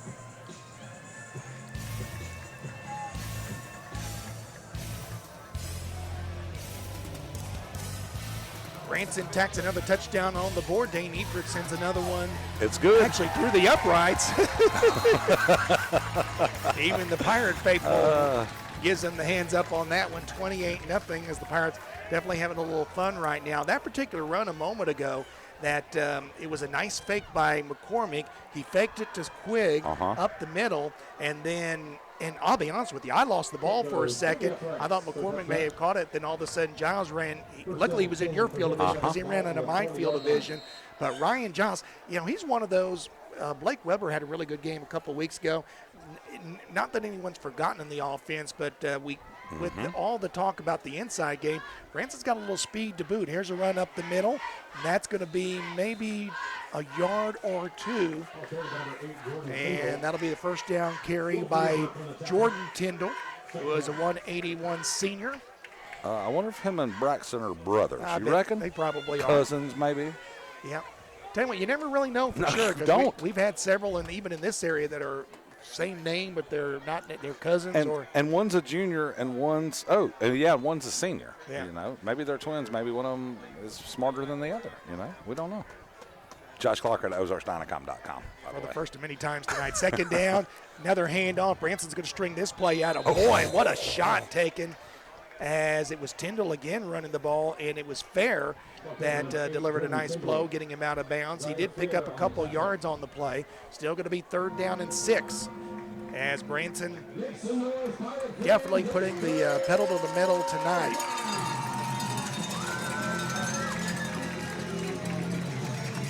And the crowd here at Pirate Stadium certainly appreciating it. Hillcrest just has a couple of first downs in the game so far, except for that one drive where they got a couple of first downs. It's been 3 and outs. Pirates are looking for another one. Thunderbird looking to come on a blitz. They actually fake it this time, and they get the pass complete, and the ball's on the ground, and I believe that Branson may have got it. They did. The Pirates forced a turnover, and the Pirates get the ball back at the 25. How about that, Scott McCauley? A completed pass, almost a first down, a great initial contact by the Pirates defense, dragging them down, punching that ball loose. I believe it was Alex Lewis is who they were congratulating coming off on the sideline for maybe recovering that ball. And the thing was, even if he would have held on to the ball, he did not have the first down and was not going to get the first down. Right. And Hillcrest was going to be in a fourth down situation, but instead it's the Pirates 1st and 10 at the Hillcrest 25-yard line. See, as the Pirates are already with 4 on the board, looking to make it 5. McCormick hands it off up the middle, and it's Smith Quigg. That's going to push ahead for 4 to the 21. Yeah, and you'll probably see a little bit of slowdown here from the Pirate offense. Probably just a couple more straight handoffs, a short field to work with. Now you want to kind of run some time off the clock. You're 1 score away from being up 5 scores. That's kind of where you want to be in this game. You want to get your starters out, but you don't want to do it in the first half. You want to kind of wait till the second half, get some of your other talent to come in. So I think you'll see the Pirates be a little slower. I'll follow up a little bit on that, though, because it does kind of present an interesting dilemma. Here's the second down play. They're going to hand it off again to Smith Quigg, and Smith Quigg just runs untouched into the end zone for another Branson Pirates touchdown. He's just run one in from 21 yards out. Somebody may want to, I don't know, tackle that dude right there. He didn't even have a hand laid on him, Scott. Smith Quigg just doing whatever he wants to. He could still be running, Scott. He could have ran over to the Recplex if he wanted to. Could have ran over to the house to read Springate. 100%. Wow. Domination by the Pirates tonight. Yeah. Well, if we were worried about them overlooking the Hornets tonight, that has not been an issue tonight as the Pirates have come in ready to play. Snap down, kick up. Again, the snap was a little off, but Dane Eford still boots it through. 6:59 to go already, 35-0 Branson on top. Back after this timeout for MoarkSports.com, Legends 106.3. Looking for a tech-savvy adventure? Discover Metaplex at the Branson Landing, where cutting-edge technology meets the love of the game. Swing away in our indoor golf bays, featuring auto tees, over 200 courses, and the most realistic terrain simulation you've ever experienced. Or challenge yourself in our modern arcade and multi-sport bay. Also, don't miss the ultimate thrill ride. Strap into our dynamic simulator, complete with VR headsets and wind effects, and experience the legendary grave digger like never before. Metaplex, where fun meets innovation. When you envision your dream home, you start to realize all the groundwork that needs to happen before a single wall goes up. You need someone that can handle it for you. Let Circle C Excavation and Septic help you with the groundwork. Land clearing, driveways, concrete, septic, and red iron building. The only business that you'll get your property ready, serving the state of Missouri proudly for nearly a decade. To start the groundwork, go to Circle C Excavation and Septic.com. Oh, just short.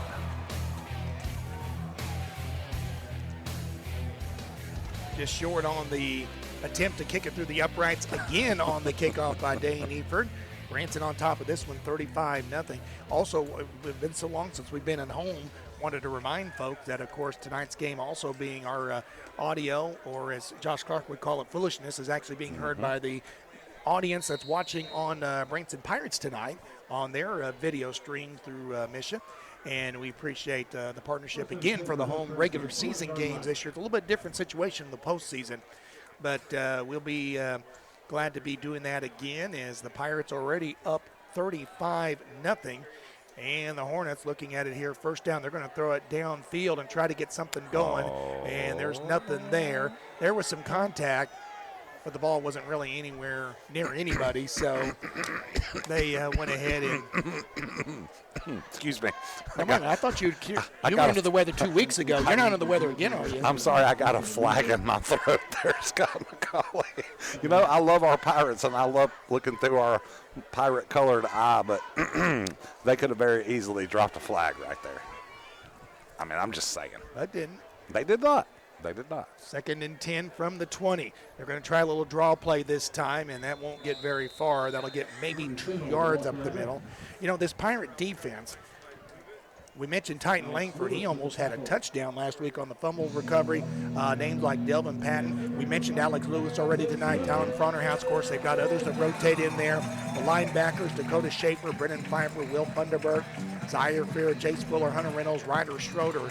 This defense, and even though they have done a little bending and breaking, we have mentioned it, and Rogersville kind of exposed this last week. There is some passing opportunities, but a lot of it depends on what the pressure is, and for the most part, Branson's been able to get pressure before passes can be completed. It's 3rd and 8. They're going to try that little hitch screen again. This time they executed it, but it's only going to be about a 3-yard gain to the 25, and it's going to be 4th down from there.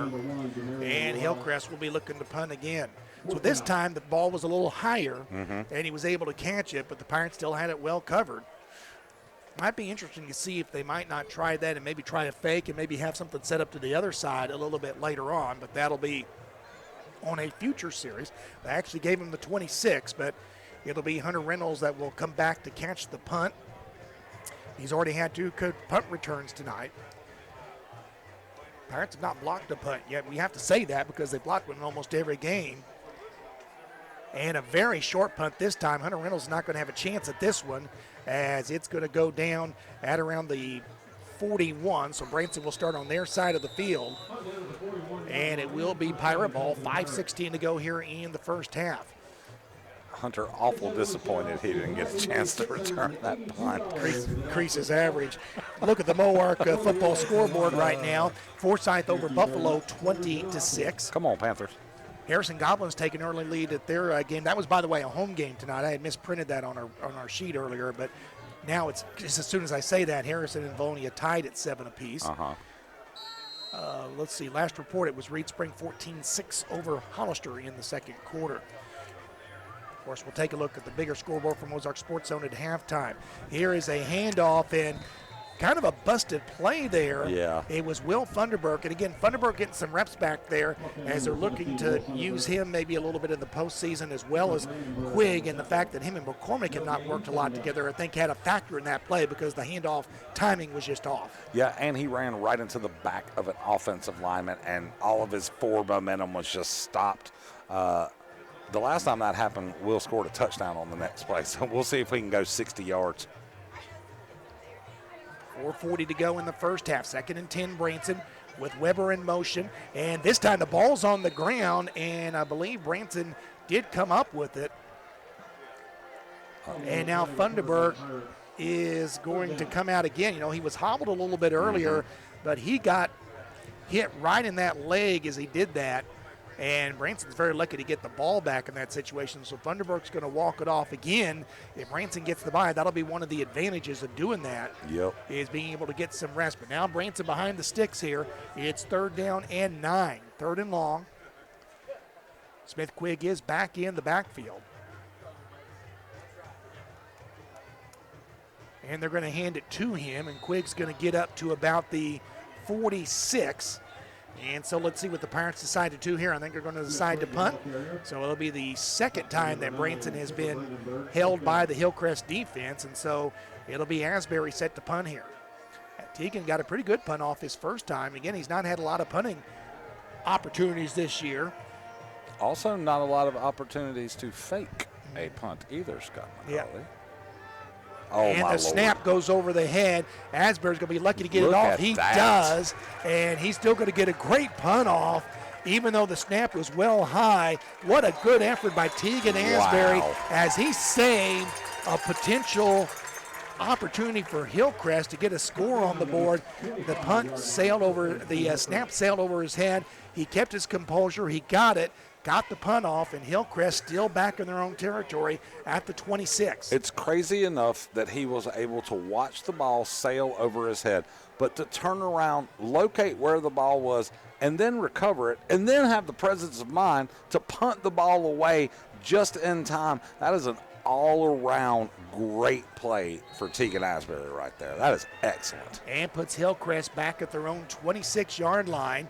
and they're going to run a little reverse here, and that's going to go nowhere as the end over on that side. Was that Brennan Pfeiffer, I think, over there that made the stop? Brennan Pfeiffer came up from his linebacker's position. It's the saying, he stayed home, and the running back's on the ground for a 2-yard loss. Scott McCauley, you know those old school kitchen doors that the top and the bottom open? Yep. And in those old movies, somebody will go to open and only the bottom will open and they'll like clothesline themselves on the top. That's what that dude looked like getting tackled by Pfeiffer right there. And he got laid out. 2nd and 12. They're going to run a quarterback keeper to this other side, and it's going to be Tyndall. He'll get the yardage they lost back, plus maybe 1, so a pick up of 3 as they try the left side. 3rd and 9 for the Hornets. At 35-0 Branson, 2.5 minutes to go in the opening half. I mean, surely Hillcrest is going to start throwing here a little bit more. Maybe. I mean, surely they're not just content to punt it away. I think they've tried a couple of times. I mean, you're not Maybe wrong. When the pressure gets back there. Here's one of the things I never understood. You want to try to throw the ball, get in the shotgun. If they're getting you when you're lining up under center, stay in the shotgun. There you go. Yep. It's 3rd down and 8. Oh, what was that? And they're going to throw a little pass, and that's going to be incomplete. They were trying to throw a little pass over to the left side. That was intended for Aiden Myers, and it was well short, and another punting situation for Hillcrest at 1:58 to go. Well, they did try to throw the ball. They did. Even though it was a captain check down throw of about 2 yards, but at least they gave the effort, Scooter. So Austin Miller, who does both the place kicking and punting for Hillcrest, is back. Hunter Reynolds has returned a couple of punts tonight. This one's going to be low. Pirates don't get to this one. And this one's going to check up and sail out of bounds right around midfield. So Branson will have decent field position again at 1:52 to go. In fact, it's right at the midfield stripe. 1st and 10, 35-0 Branson on top. So take a quick check of the Mohawk football scoreboard tonight. You know, Scooter, we were talking about whether or not we were going to see some subs come in and if we were going to see Branson kind of let their foot off the gas or not. On that punt, Boy Zaire was awful close to being back there to block that. Well, we may have called the backyard battle over a little early. Hollister scored 2 in a row, and they only trailed 2. 14-12. Let's go, Tigers. Reed Spring still with the lead. And yes, Josh Clark did root against one area team in favor of another one. Here is Smith Quigg up the middle. And again, you know the email address. Josh Clark at ozarksdynacom.com. And when it comes to our local battles, like I tend to pick like the team that's more of an underdog, the team that's had a little bit rougher of a go of it. And I'm not afraid to say that I like Josh Grisham much more than I like Perry Phillips. So Josh Clark at ozarksdynacom.com, perryphillipsports.com, I believe is Perry's email. 2nd and 7. Yeah, Perry's going to be in this very booth next Tuesday. Here's a keeper by McCormick. McCormick keeps it. And Luke, I believe, actually, no, he is going to get the first down. Depends on which side you look at. Now, they actually mark it a yard short. The guy on the far side had it, but the near side said he was short. I think that's the right mark, 41-yard line. It'll be 3rd and short. Yeah, Perry will be here Tuesday for the Soccer Pirates home finale against, ironically, Hillcrest. Okay. So you'll catch that on Perry's channel at Mohawk Sports Tuesday night here from Pirate Stadium. I love McCormick Perry. will just take it himself, and he'll go up the middle, and he'll get a first down. He'll pick up 6 to the 35. And that'll move the chains. Just 46 seconds to go before halftime. And you got to figure that'll probably do it, huh? I don't see them taking the shot at the end zone. We'll see what they decide to do here. 1st and 10. Remember, Hillcrest will start with the ball in the second half. It's going to be a pitch outside. This is actually a new player in the ball game, and he's going to get a decent carry here as Branson goes to the bench. That is going to be Aiden Spencer.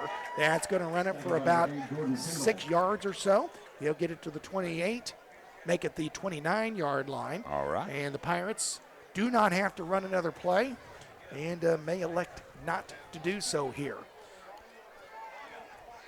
Or they may elect to do so. They just need one play, and they are going to go ahead and run a play before halftime. Here's a handoff up the middle, and Branson's going to get a first down, so they'll add a first down to the stats. And some more yards. Branson's actually going to take a timeout, so they might try field goal here. And, Scott, here's the thing. 4.9 seconds left. You got another timeout. They are running the field goal unit out. I might be a little tempted to try to run something quick. You're working on something here, right? That's what you're doing here. You're giving Dane the chance to come out and kick a field goal. Maybe give that offense a chance to run a hurry up and maybe try to pick up a couple more yards because you never know when you might need to get close. Yeah. 5 seconds, though. That's awful tall task there. Well, 5 Teagan's seconds. pretty fast, Scooter. He could go out on a little 6-yard out route. I'd like to see it. But I do like the fact that they didn't sit on the ball.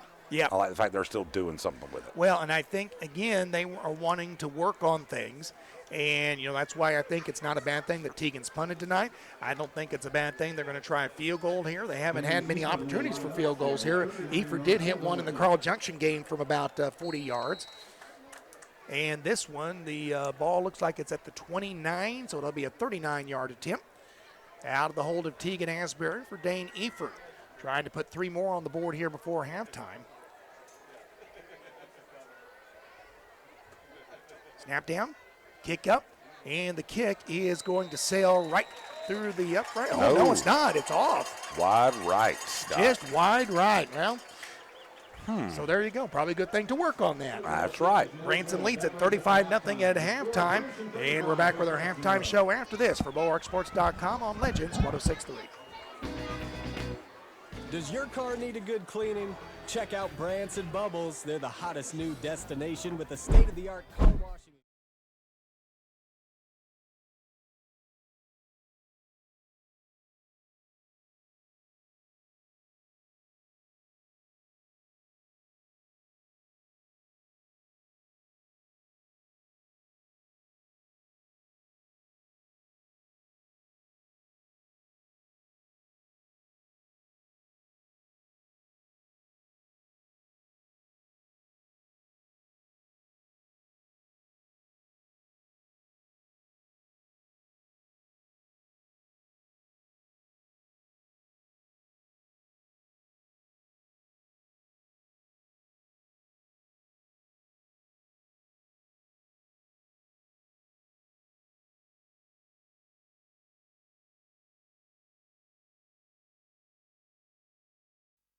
The team in celebration of our 4 seniors. We wish you all the best of luck with your future endeavors. The Branson High School dance team is directed by Riley Bradley. Let's hear it for the dancers.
Let's hear it for your 2024 Branson High School dance team.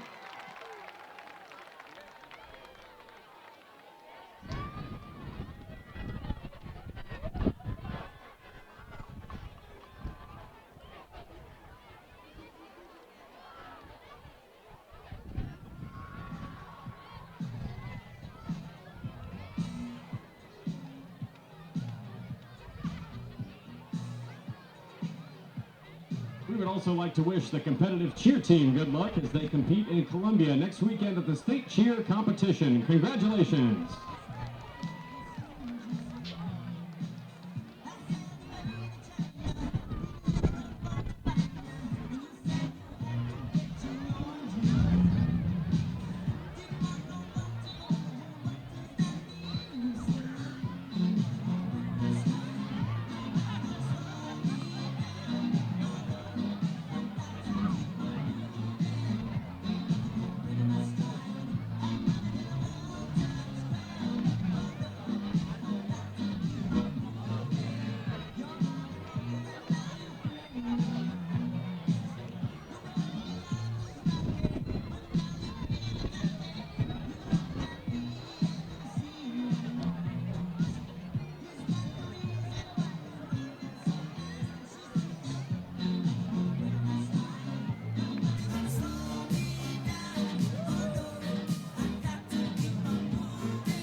Ladies and gentlemen, the Pride of Branson Bands is proud to present their 2024 fall show, These Are the Days.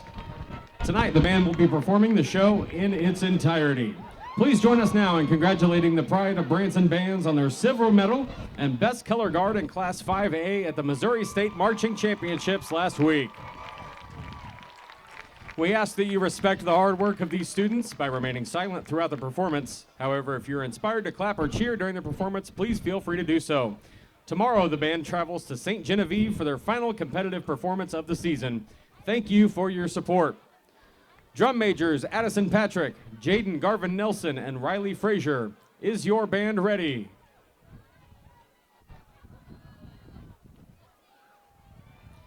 You may take the field for your final halftime performance of the 2024 season.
Ladies and gentlemen, the Pride of Branson Band.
for the north, so it's at his back if he's kicking south. Look, you're lucky I even know where I am tonight, Scott, let alone direction. So the wind is blowing that way. We mentioned that Luke McCormick missed a couple of days and so did Josh Clark, so you're trying to get back into. You know, you make an excellent point, Scott. How can I be responsible for anything that I do or say tonight? Because I'm just knocking the rust off. Or any time else. First down and 10. Reynolds going to get out of the jam. He's going to try to direct traffic, and that ball's going to be tipped in the air, incomplete. And so we have our, if they will remember to run the clock here, you do run the clock as. There we go. I was going to go next door and bang on the door. Now, keep in mind that, I ran clock at college games, so I never had to deal with the turbo clock, but, you kind of get used to doing certain things, and you have to sometimes be reminded about that. So clock will continue to run. Hillcrest incomplete pass on first down. 2nd and 10. As they put a man in motion, they're going to throw it into the flat. That pass will be complete, but that'll be a short gain as Zaire Fair went down, and the player for Hillcrest is going to limp off the field, and they are going to have to stop the clock here because they're going to have to take an injury timeout. And that was Jude Cochran that got the ball, and Zaire Fair went down low, tackled him. Completely legal tackle, yes, but he tackled him in a bad spot. Remember, we had that happen in the first game of the year as well. We're going to take a quick timeout as the injury timeout is getting taken care of. We're back after this on MohawkSports.com. Legends 106.3. When you envision your dream home, you start to realize all the groundwork that needs to happen before a single didn't think Zaire hit him that much. He must have. Maybe he came down on it wrong. I thought when he went down.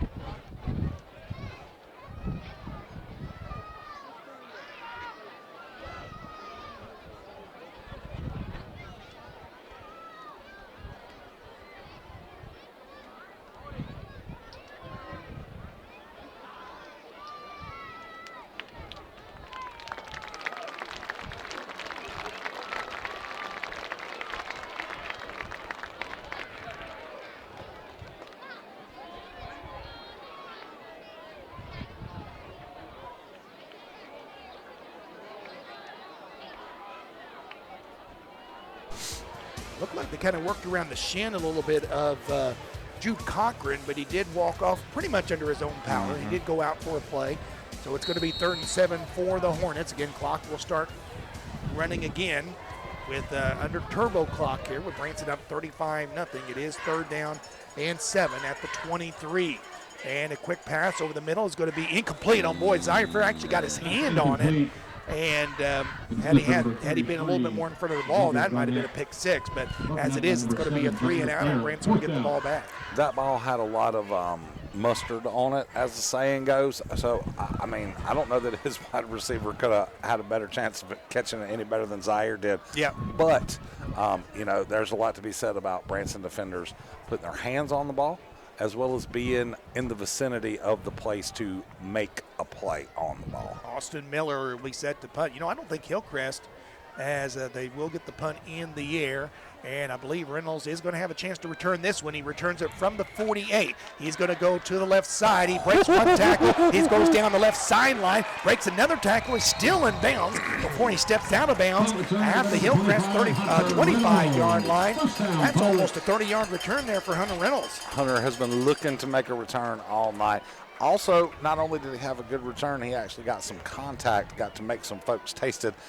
He ran into 2 blockers, Scott McCauley, which was kind of fun to see him split like bowling pins. It's another nice return. Excellent field position for the Pirates here. Oh, and there's Luke easing back out on the field. Yeah, I figured we probably would see starter. And again, we'll kind of explain, if you stepped away from halftime, we'll kind of explain the theory here. It is going to be 1st down and 10 for Branson at the Hillcrest 25. It's the other thing, they've had great field position all night long. Handoff to Miller. Miller actually got tripped up at the line of scrimmage and falls forward for about 3. Keep in mind, if Branson wins tonight, they will get, more than likely, unless something crazy happens, a point in 1st round bye. So, you're not going to play next week. So you don't necessarily want to take the starters out too early because you want to still, especially for Luke, who's missed a couple of weeks, to get some reps. However, I don't think you'll see him in much longer, but it's not surprising they're still in right now. Here's a keeper pitch to Giles. Giles gets to the outside, and he has another Branson Pirate touchdown. It's Ryan Giles turning on the Jets tonight from 22 yards out. I'll tell you what, huge shout out. I believe that was Weber on the block there. Had a nice block on the side to spring him. Giles, again, he gets to the corner, and when he turns upfield, he's got a little extra gear, that acceleration away from everybody. Paying dividends tonight. That's 3, right, for Giles? Is that right? It's got 3 touchdowns That is tonight? 3 touchdowns for him. 7 yards, 32 yards, and now 27 yards. As Dane Eford tries another extra point. Giles has nearly 100 yards rushing just on his touchdown runs. I know. Extra point is perfect. It is 42-0 Branson over Hillcrest. 9:07 to go in third quarter. For MoarkSports.com, Legends 106.3. When a rumored building needs a new look, there is no reason for a whole renovation project. A can of paint and a pro can make anything look new or bring it back to its former glory. American Painting has been serving the Branson area for over 2 decades, making sure your paint job is the least of your worries. Whether it's interior or exterior, their painting professionals can handle any project. For examples of their mastercraft, go to American Painting Inc. on Facebook, proud sponsor of the Pirates.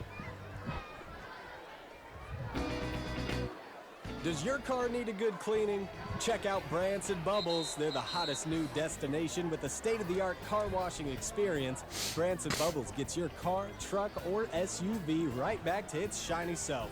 They're located on Highway 248 right next to the O'Reilly Auto Parts there in Branson. Free vacuums, car care vending, and more. Branson Bubbles is proud to support Branson Athletics.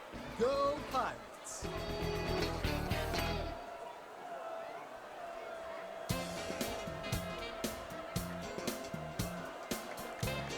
Dane Eford pops another kickoff through the end zone. And there were a couple of youngsters playing down in the end zone. Actually, I guess those were the ball boys waiting for the ball down there. And sure enough, one of them was there to catch it on the one hop. 42-0, Branson on top. It was Ryan Giles with his 3rd touchdown. You know, one of the things that's really interesting, and I do believe we're going to start seeing some, looks like we've got a few defensive reserves in now. And I think we're going to start seeing some reserves probably for the rest of the game here. Maybe even on the offensive side as well. On first down, they're going to run a little pitch to the outside, and this is going to be a big run for Hillcrest. Again, we said we got the reserves in for Branson, and I think it shows a little bit as they were able to get a good run to the outside, and the Pirate defense were a little slow to recover. That time it was Chad Kendrick running the ball for Hillcrest. You're not one of the best in the business for nothing, Scott McCauley. A little bit slow to recover. I was going to say they were slow to react. It's almost like the ball got snapped, and the next thing they knew, dude was running 15 yards up the field, and they're like, whoa, we probably should tackle that guy. Perfect example of potato right there. Tomato, however you want to say it. 1st and 10 Hillcrest. That's just their 3rd first down of the night. Pirate defense, though, stuffing this particular play. And I believe that's their first down since they had their long drive. Yeah, just their 3rd of the game because they had 2 first downs on that series and then had a first down there, and that has been it so far. Branson getting 42-0 as the Pirates look to close out the Ozark Mountain Conference title and might possibly have the week off next week. Sure would be nice, Scott McCauley. Scott don't want nobody to have the next week off. He's already doling out assignments for people that have bye weeks. We'll talk about that later on.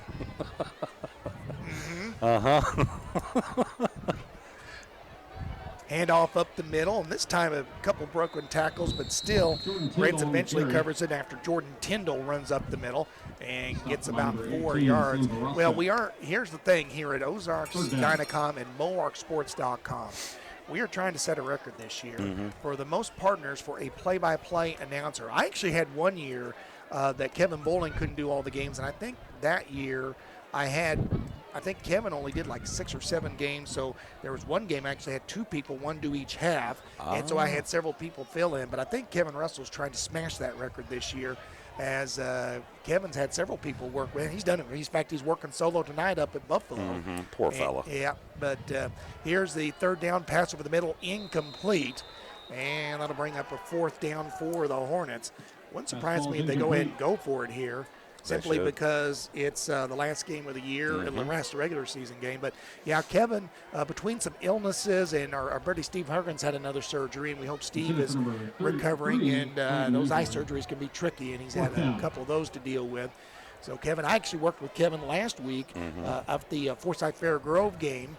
And, you know, I just thought it might be an idea because you and Kevin work together on the upside a couple of days a week. But, you know, if you don't want to, I mean, it's up fine. to you. It's fine. I love Kevin. He's a big softy. I love him. Trying an end around here. Little hold and there. They're That's going fine. to, I think, That's no, he did get the first down on a second effort. That was a good recovery. They did a little end around. And I tell you what, he only got the first down by about a yard. That was really a good recovery by the Branson defense. First down. But they did the end around. It worked for a big gain earlier. This time they get another gain with it. And Hillcrest, for only the second time tonight, will get to Branson territory. Yeah, I mean, with the ball at the 48. When you hold like that, you should get a first down. Josh Clark at those are I'm just calling it like I see it. It's 42-0. Come on, guys. Got to do something.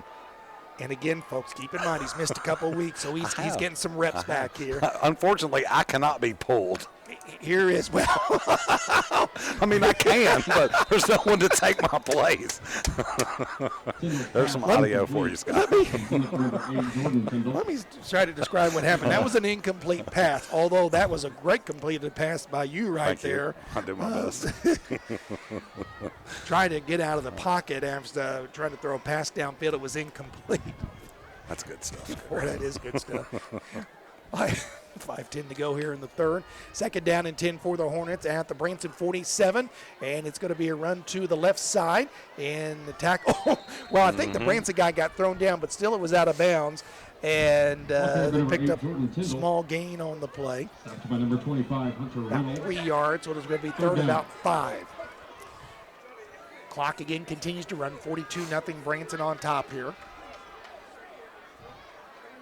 Branson, as we said, have a few new players in the ball game. I think Hillcrest has a few news. They don't have a lot because they've been hit by the injury bug this year. And several players are playing both ways, I've noticed as well. Exactly, yeah, and that's one of the reasons because of the injuries they've had to do more of that. I think they want. Tyndall's going to go out of the pocket. He's going to run. He's actually going to pick up the first down, get to the outside. He breaks another tackle, and eventually will go down at the 26-yard line. Carried by number 10, Braxton Tyndall.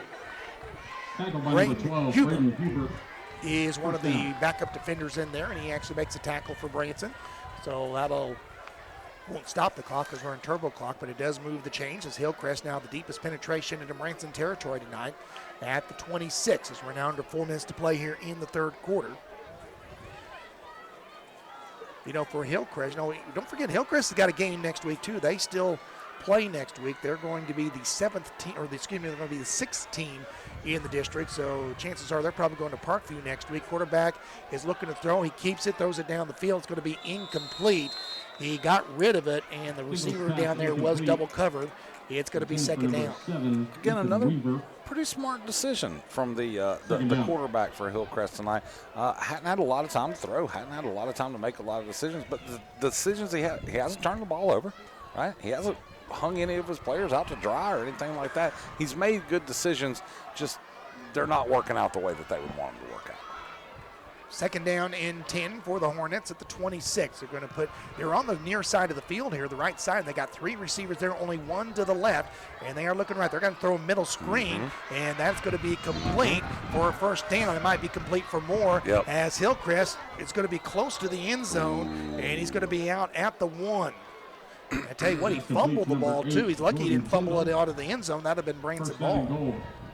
I kind of thought he got in. I kind of thought that he was starting to be tackled about the 3-yard line and kind of dove and went. I mean, dude, the pylon is knocked off on the corner. I thought he was able to reach over. I kind of thought he was in. That's a great scheme there by Hillcrest to spring the runner, and the Branson defense just powerless to do anything about that run. So first and goal for Hillcrest. 2:30 to go here in the third quarter.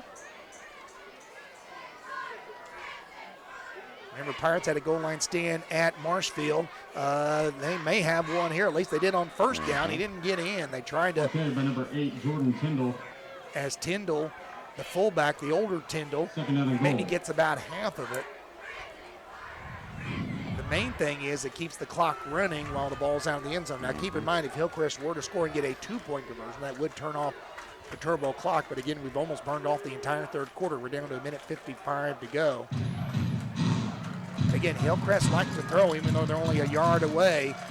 The sideline trying to pump up the defense here again like they did a week ago. Here's a handoff. He's not going to get in that time either. In fact, he's going to lose a couple yards. Swallow him up. You got that penetration. That's what the Branson defense needs to do. Just collapse the middle. Looks to me like as long as Hillcrest is going to try to run it up the middle, Branson's going to sell out to stop them. All they need to do is a little pitch, a little outside, maybe a little option, and they should be able to get it. And especially now since they lost yardage, it's now third and a little bit longer. Yep. I would fully expect something outside pass or something coming up here on third down and goal from the 3. Branson leads 42-0, trying to keep the shutout intact here. And they're going to do a little reverse pitch. Branson actually had it, and he's not going to get it. What a tackle that was. As the tackle was made, they tried to run it to the right side, and he was thrown back to a loss. This was first and goal at the 1. It's now fourth and goal at the 8. And Scott McCauley, the running back, had he had a more decisive cut inside, he had a lane to run. I thought for sure he was going to turn it upfield, and then like a streak out of the Branson backfield comes a defender and just taking him out. Wow, huge tackle. This is a great defensive stand. Again, bend but don't break. That's what this Pirates D is all about, and they're not breaking down here. Even the second string. Fourth and goal from the 8 for Hillcrest. Quarterback looking to roll out. He's going to look to roll out. He's going to try to go to the end zone. Pass is incomplete, and the Pirates are going to hold on downs. And you see the explosion from the sideline. All the starters coming out to congratulate their backups. Time is ticking away on this third quarter. What a great visual to end this third quarter, Scott McCauley. Wow. 42-0, Branson with the lead over Hillcrest as we go to the fourth quarter. And we'll do that coming up after the timeout. For BulwarkSports.com, Legends 106.3. That's the end of the third quarter. The score, Branson 42. You use your furniture every second. Make sure it isn't just high That's quality. pretty awesome. I kind of thought they would stop the clock on that turnover of that possession, but we make sure your home kudos. is furnished to They your should taste. have. Well, here's the thing. They were late early. I don't mind they did. Yeah, they were late early in the quarter. Regis took the lead over Hollister 2018. Is right for you. They got a game over there. They do. Come on, Tigers. Oh, man, I'd love it so much. Sorry for anybody that's listening to this Reed Spring fan, but I would. This is Sarah from Branson. Just keep it on the speed email address, please. Josh Darkin knows that family. We service Branson and the surrounding area. You should have a link on the Mohawk page. You should just pull licensed, certified, insured, and some of the most talented builders and fabricators around. Plus, our team can fabricate just about anything you need to complete your job. Visit us online at 417bransonwelding.com. And go Pirates! Branson Pirate Sports, powered by College of the Ozarks and Central Bank, is also brought to you in part by Branson Welding and Fabrication, Metaplex, R&R Development Group, Pinnaker Branson, and L&J Plumbing Supply.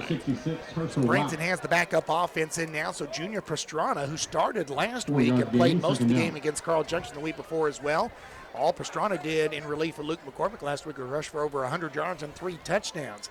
And he keeps it and picks up 4 yards on first down, even though he was tackled at the line of scrimmage. That's right.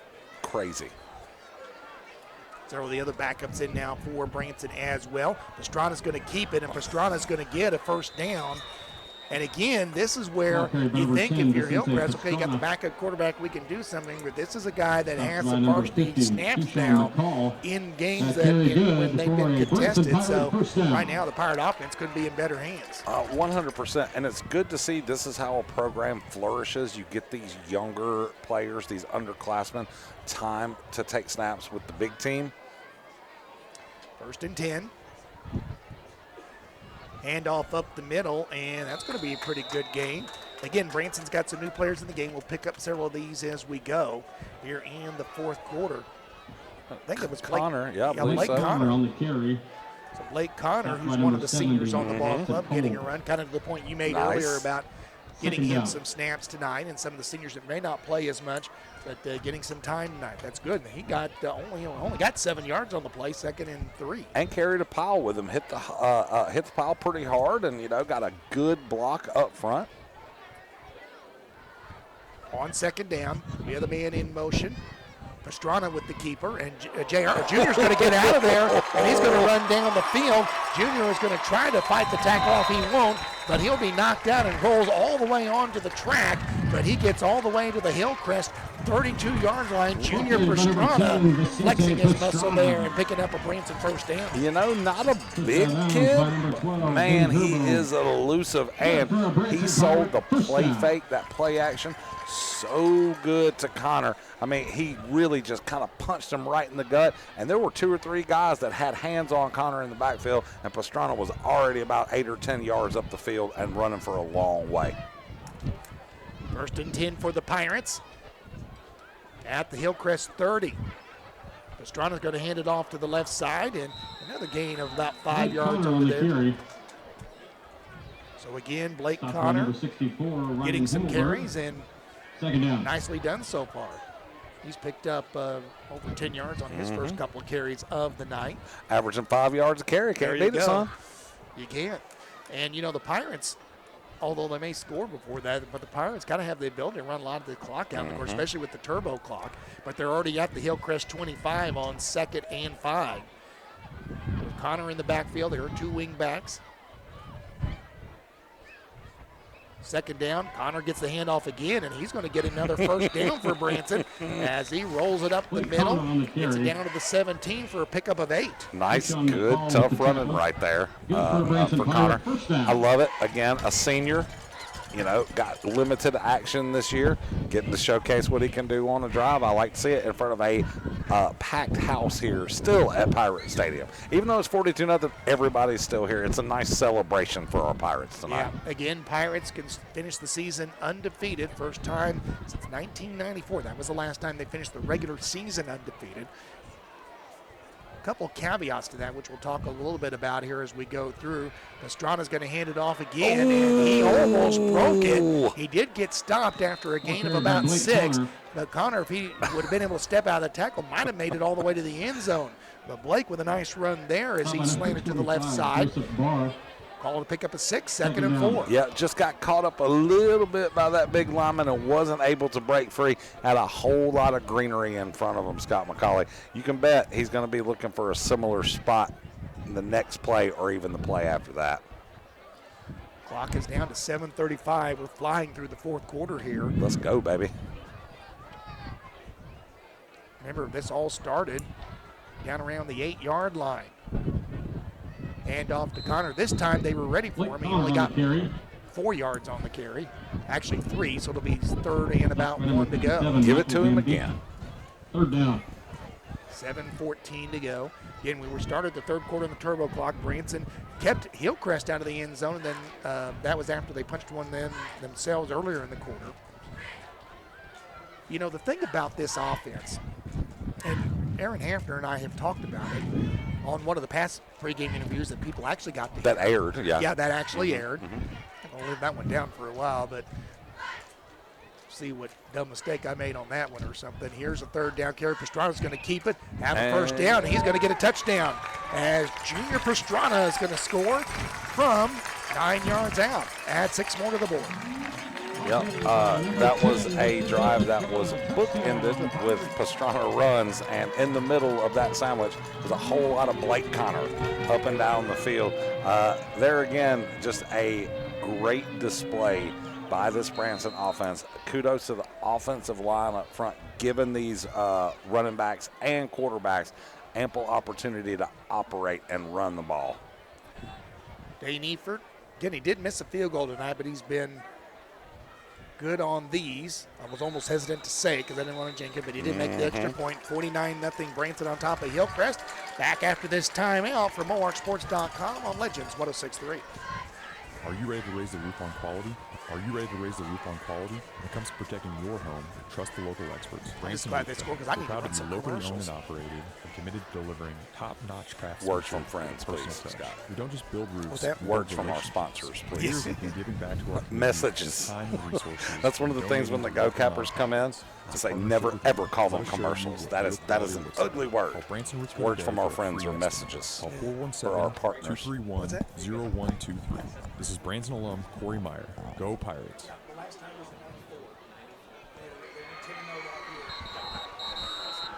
Yeah, they got upset in the first round. They've had it 2 or 3 times, but 94 was the last one. Hi, I'm Nick Morris with Health Markets Insurance. I know that choosing insurance is hard. That's why Health Markets Insurance is your one-stop shop for all your health and financial protection It's gonna be party needs. on the field We provide tonight, son. health, Medicare, About 7 life minutes from insurance, now. and supplemental insurance plans for both individuals and families. I'm proud to say that finding the right low-cost health coverage has never been easier with Health Markets Insurance. We are also proud to be a Branson Pirates sponsor. Call me at 417-231-3544 for no-cost assistance, and go Pirates. Touchback on the kickoff. For the first time tonight, Dane Hillcrest. Eford gets in the end zone going towards the north end zone against the wind. I'll take your What word a for score it. from around the area First this down and evening. 10, Hillcrest at the Next up 20. is Glendale 49-0. 28-0. Branson leads this one as the Carthage leading backup the defense made a goal line stand, and then the backup offense marched City it, leads I think, Joplin only about 27-21 92 in yards for a third touchdown. And last Yeah, report, no big deal. Republic leading Willard Just 21-0 a nice at big halftime. long touchdown drive. And 6:39 Hollister here, leading Scott Week 3, McCauley. I just 26-20 checked our in the third thread quarter. here. 26-20 Hollister on top, sir. Tell you what, they're having a good one over there tonight, and you can catch that on a couple of our different Moark channels, also on our sister station, My 100.1. A lot of folks may be tuned over there already. We might be tuning over there here before it's all set. Back up in for Hillcrest, and they're actually going to, pass is going to be incomplete, as it looked like a second string, maybe a second string quarterback is in. Clayton Ehorn. Clayton Ehorn Second Jr. out. was the intended receiver that time. As I said, Hillcrest. And by the way, we were going to take a look at that. If the standings hold up as we go into tonight, if that does, and it looks like it will, at least on the top. Branson is winning, Republic is winning, but Branson should finish ahead there. Next week's game, Branson would be on the bye. Central would be at Republic. Hillcrest would be at Parkview. And Parkview had to rally to beat Hillcrest last week. Here's a handoff up the middle. Oh, what a hit up there on the second down play. And then the other game would be Glendale at Willard. Now, Glendale's ahead of Willard in the standings. However, Willard did beat Glendale in the regular season, so Willard would flip them and would host the Falcons again. In fact, it was Willard getting a close win at home against Glendale earlier this year. So that would be the matchups if everything holds up as we're expected. Glendale's playing Nixa tonight, and Nixa, as expected, is winning that game. Of course, Hillcrest losing here to Branson tonight. So everything in that district seems to be holding serve, at least at the time being. Hillcrest has it 3rd and 7 at the 23. Looking to pass. Branson rushing, though. Pass is going to be behind the intended receiver, incomplete. Dylan Kirby, the freshman, is the backup quarterback that took that series. And Hillcrest is going to go ahead and punt here on 4th down. 4th down. Well, that was quick. That was a quick 3 and out right there, Scott McCauley. So it's really fun to see, though, that for two times this year, it happened in the Marshfield game, that the backup defense nearly gave up a touchdown. In fact, both times they got to the one, but they pushed them back and kept them out. And that is certainly, I mean, the game is decided. This is a high snap. Branson nearly gets a block, and this punt is going to go down. Branson's going to clear out of there, and it will take a Hillcrest roll and will be downed as the Hillcrest players tries to will it, and he gets it as far as the 35-yard line, and that's where Branson will take over at 4:30 to go in this one. The Pirates in control 49-0. So we did see that Hollister, I think you mentioned that during the break, Hollister has taken the lead over Reed Spring. 20 to, excuse me, let me get back. Is that a flag? 26-20. There is a flag on the play, yep. I thought it was a banana peel, but it's against Branson. Oh, they called a personal foul. What? Huh? Boy, that one came out of nowhere. And awful late, too. Huh. Haven't seen a lot of flags tonight. That one kind of. So what happened is while we were checking scores here, There was a personal foul called against the Pirates, but since it was 4th and 6, that 15-yard penalty will give Hillcrest an automatic first down to the Hornet 30, about the 38-yard line. That's interesting. That is interesting. A couple other scores here, 34-6 is Forsyth pulling away from Buffalo. Goblins are up by a touchdown, 21-14 over Valonia, the school I cannot say his name to save my life. Valonia? Yeah, Valonia. I always say Valonia. Valonia. And handoff of middle. Branson's going to take care of that again. But Karen, my wife's from Arkansas, so she has had to correct me on several Arkansas pronunciations. Valonia. I always say Valonia because it's the way it looks to be spelled, but it's Valonia. Anyway, Harrison is winning that game tonight. Well, I'm over whatever the name of the town is. I'm going to tell you that anybody south of Bologna says Bologna. Because in the South, if it's an A, we add the R to the end. It's kind of crazy because they do the same thing in New Jersey as well. They add the R. So Bologna is how my grandmama would say it. So basically, Josh Clark just tied Mississippi and New Jersey together 100%. there. 3.5. We're Americans, son. We got to look for stuff to agree. There you common go. ground. Handoff up the middle, but Branson's going to take care of this again as even though Hillcrest got an extra set of downs with the personal foul, Hillcrest is going backwards on this possession. It's going to be 3rd and 12. Branson will finish the regular season 9-0. That'll be their first undefeated regular season since 1994. Now, a couple caveats here because that was a 10-game regular season. So Branson still has not got to the 10-0 mark, and it doesn't look like that'll happen. Probably the district semifinals, that'll be their opportunity to do that.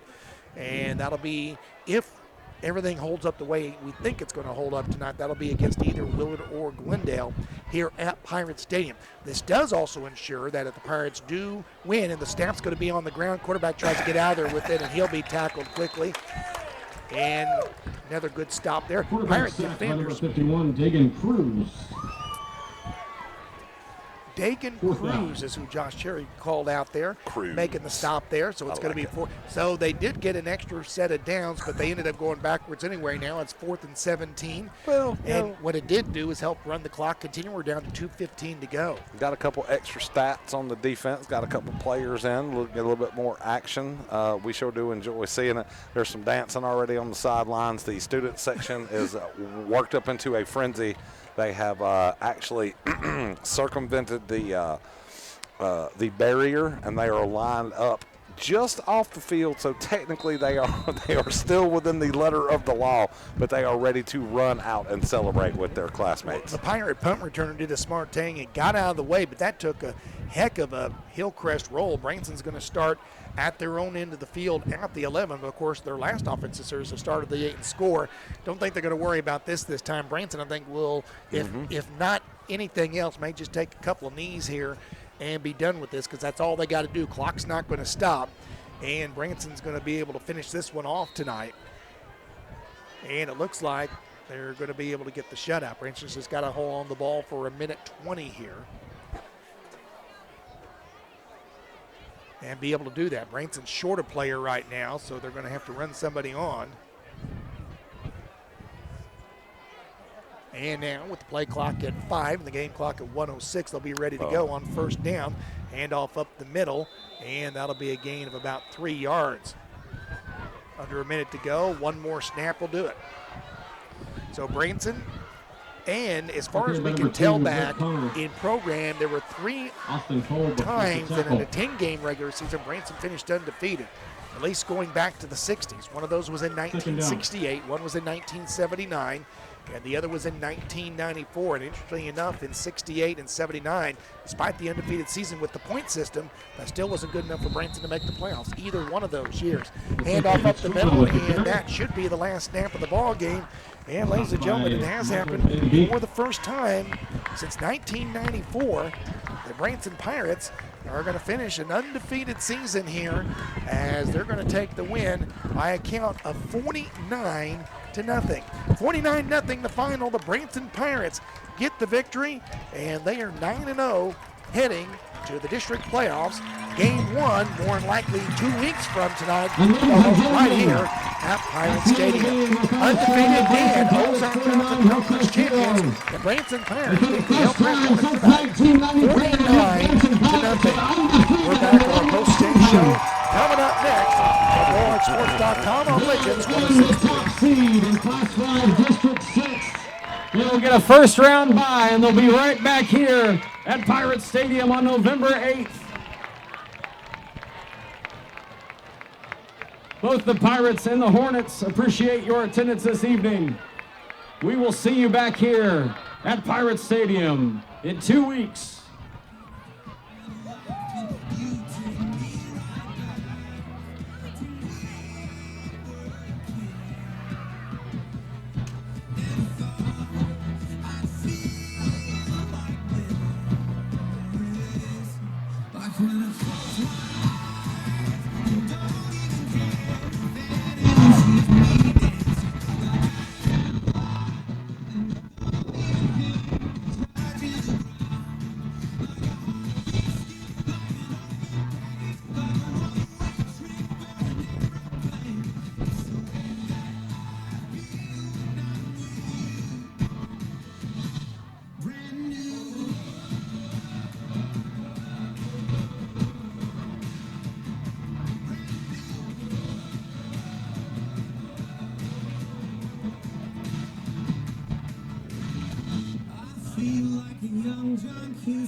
Starting off 1-9 definitely wasn't fun, so we all just go back to that and look back and we're like, let's just do it. I mean, we only got one ride left.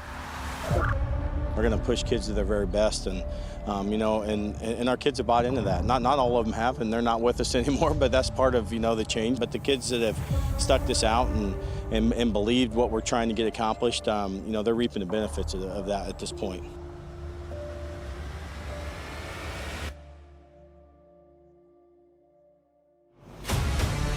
Your undefeated, state-ranked Branson Pirate football team. This is the time, right now, okay? This is what matters, okay? Last week was nothing. Forget about it. All right, all you got to remember is what you have to do tonight.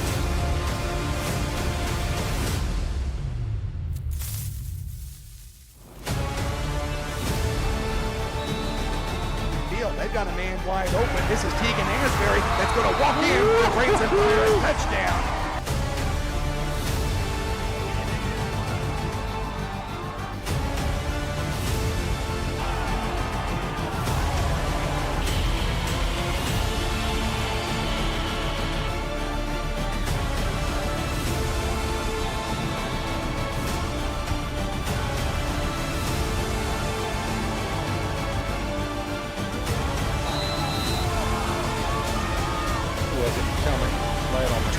last week.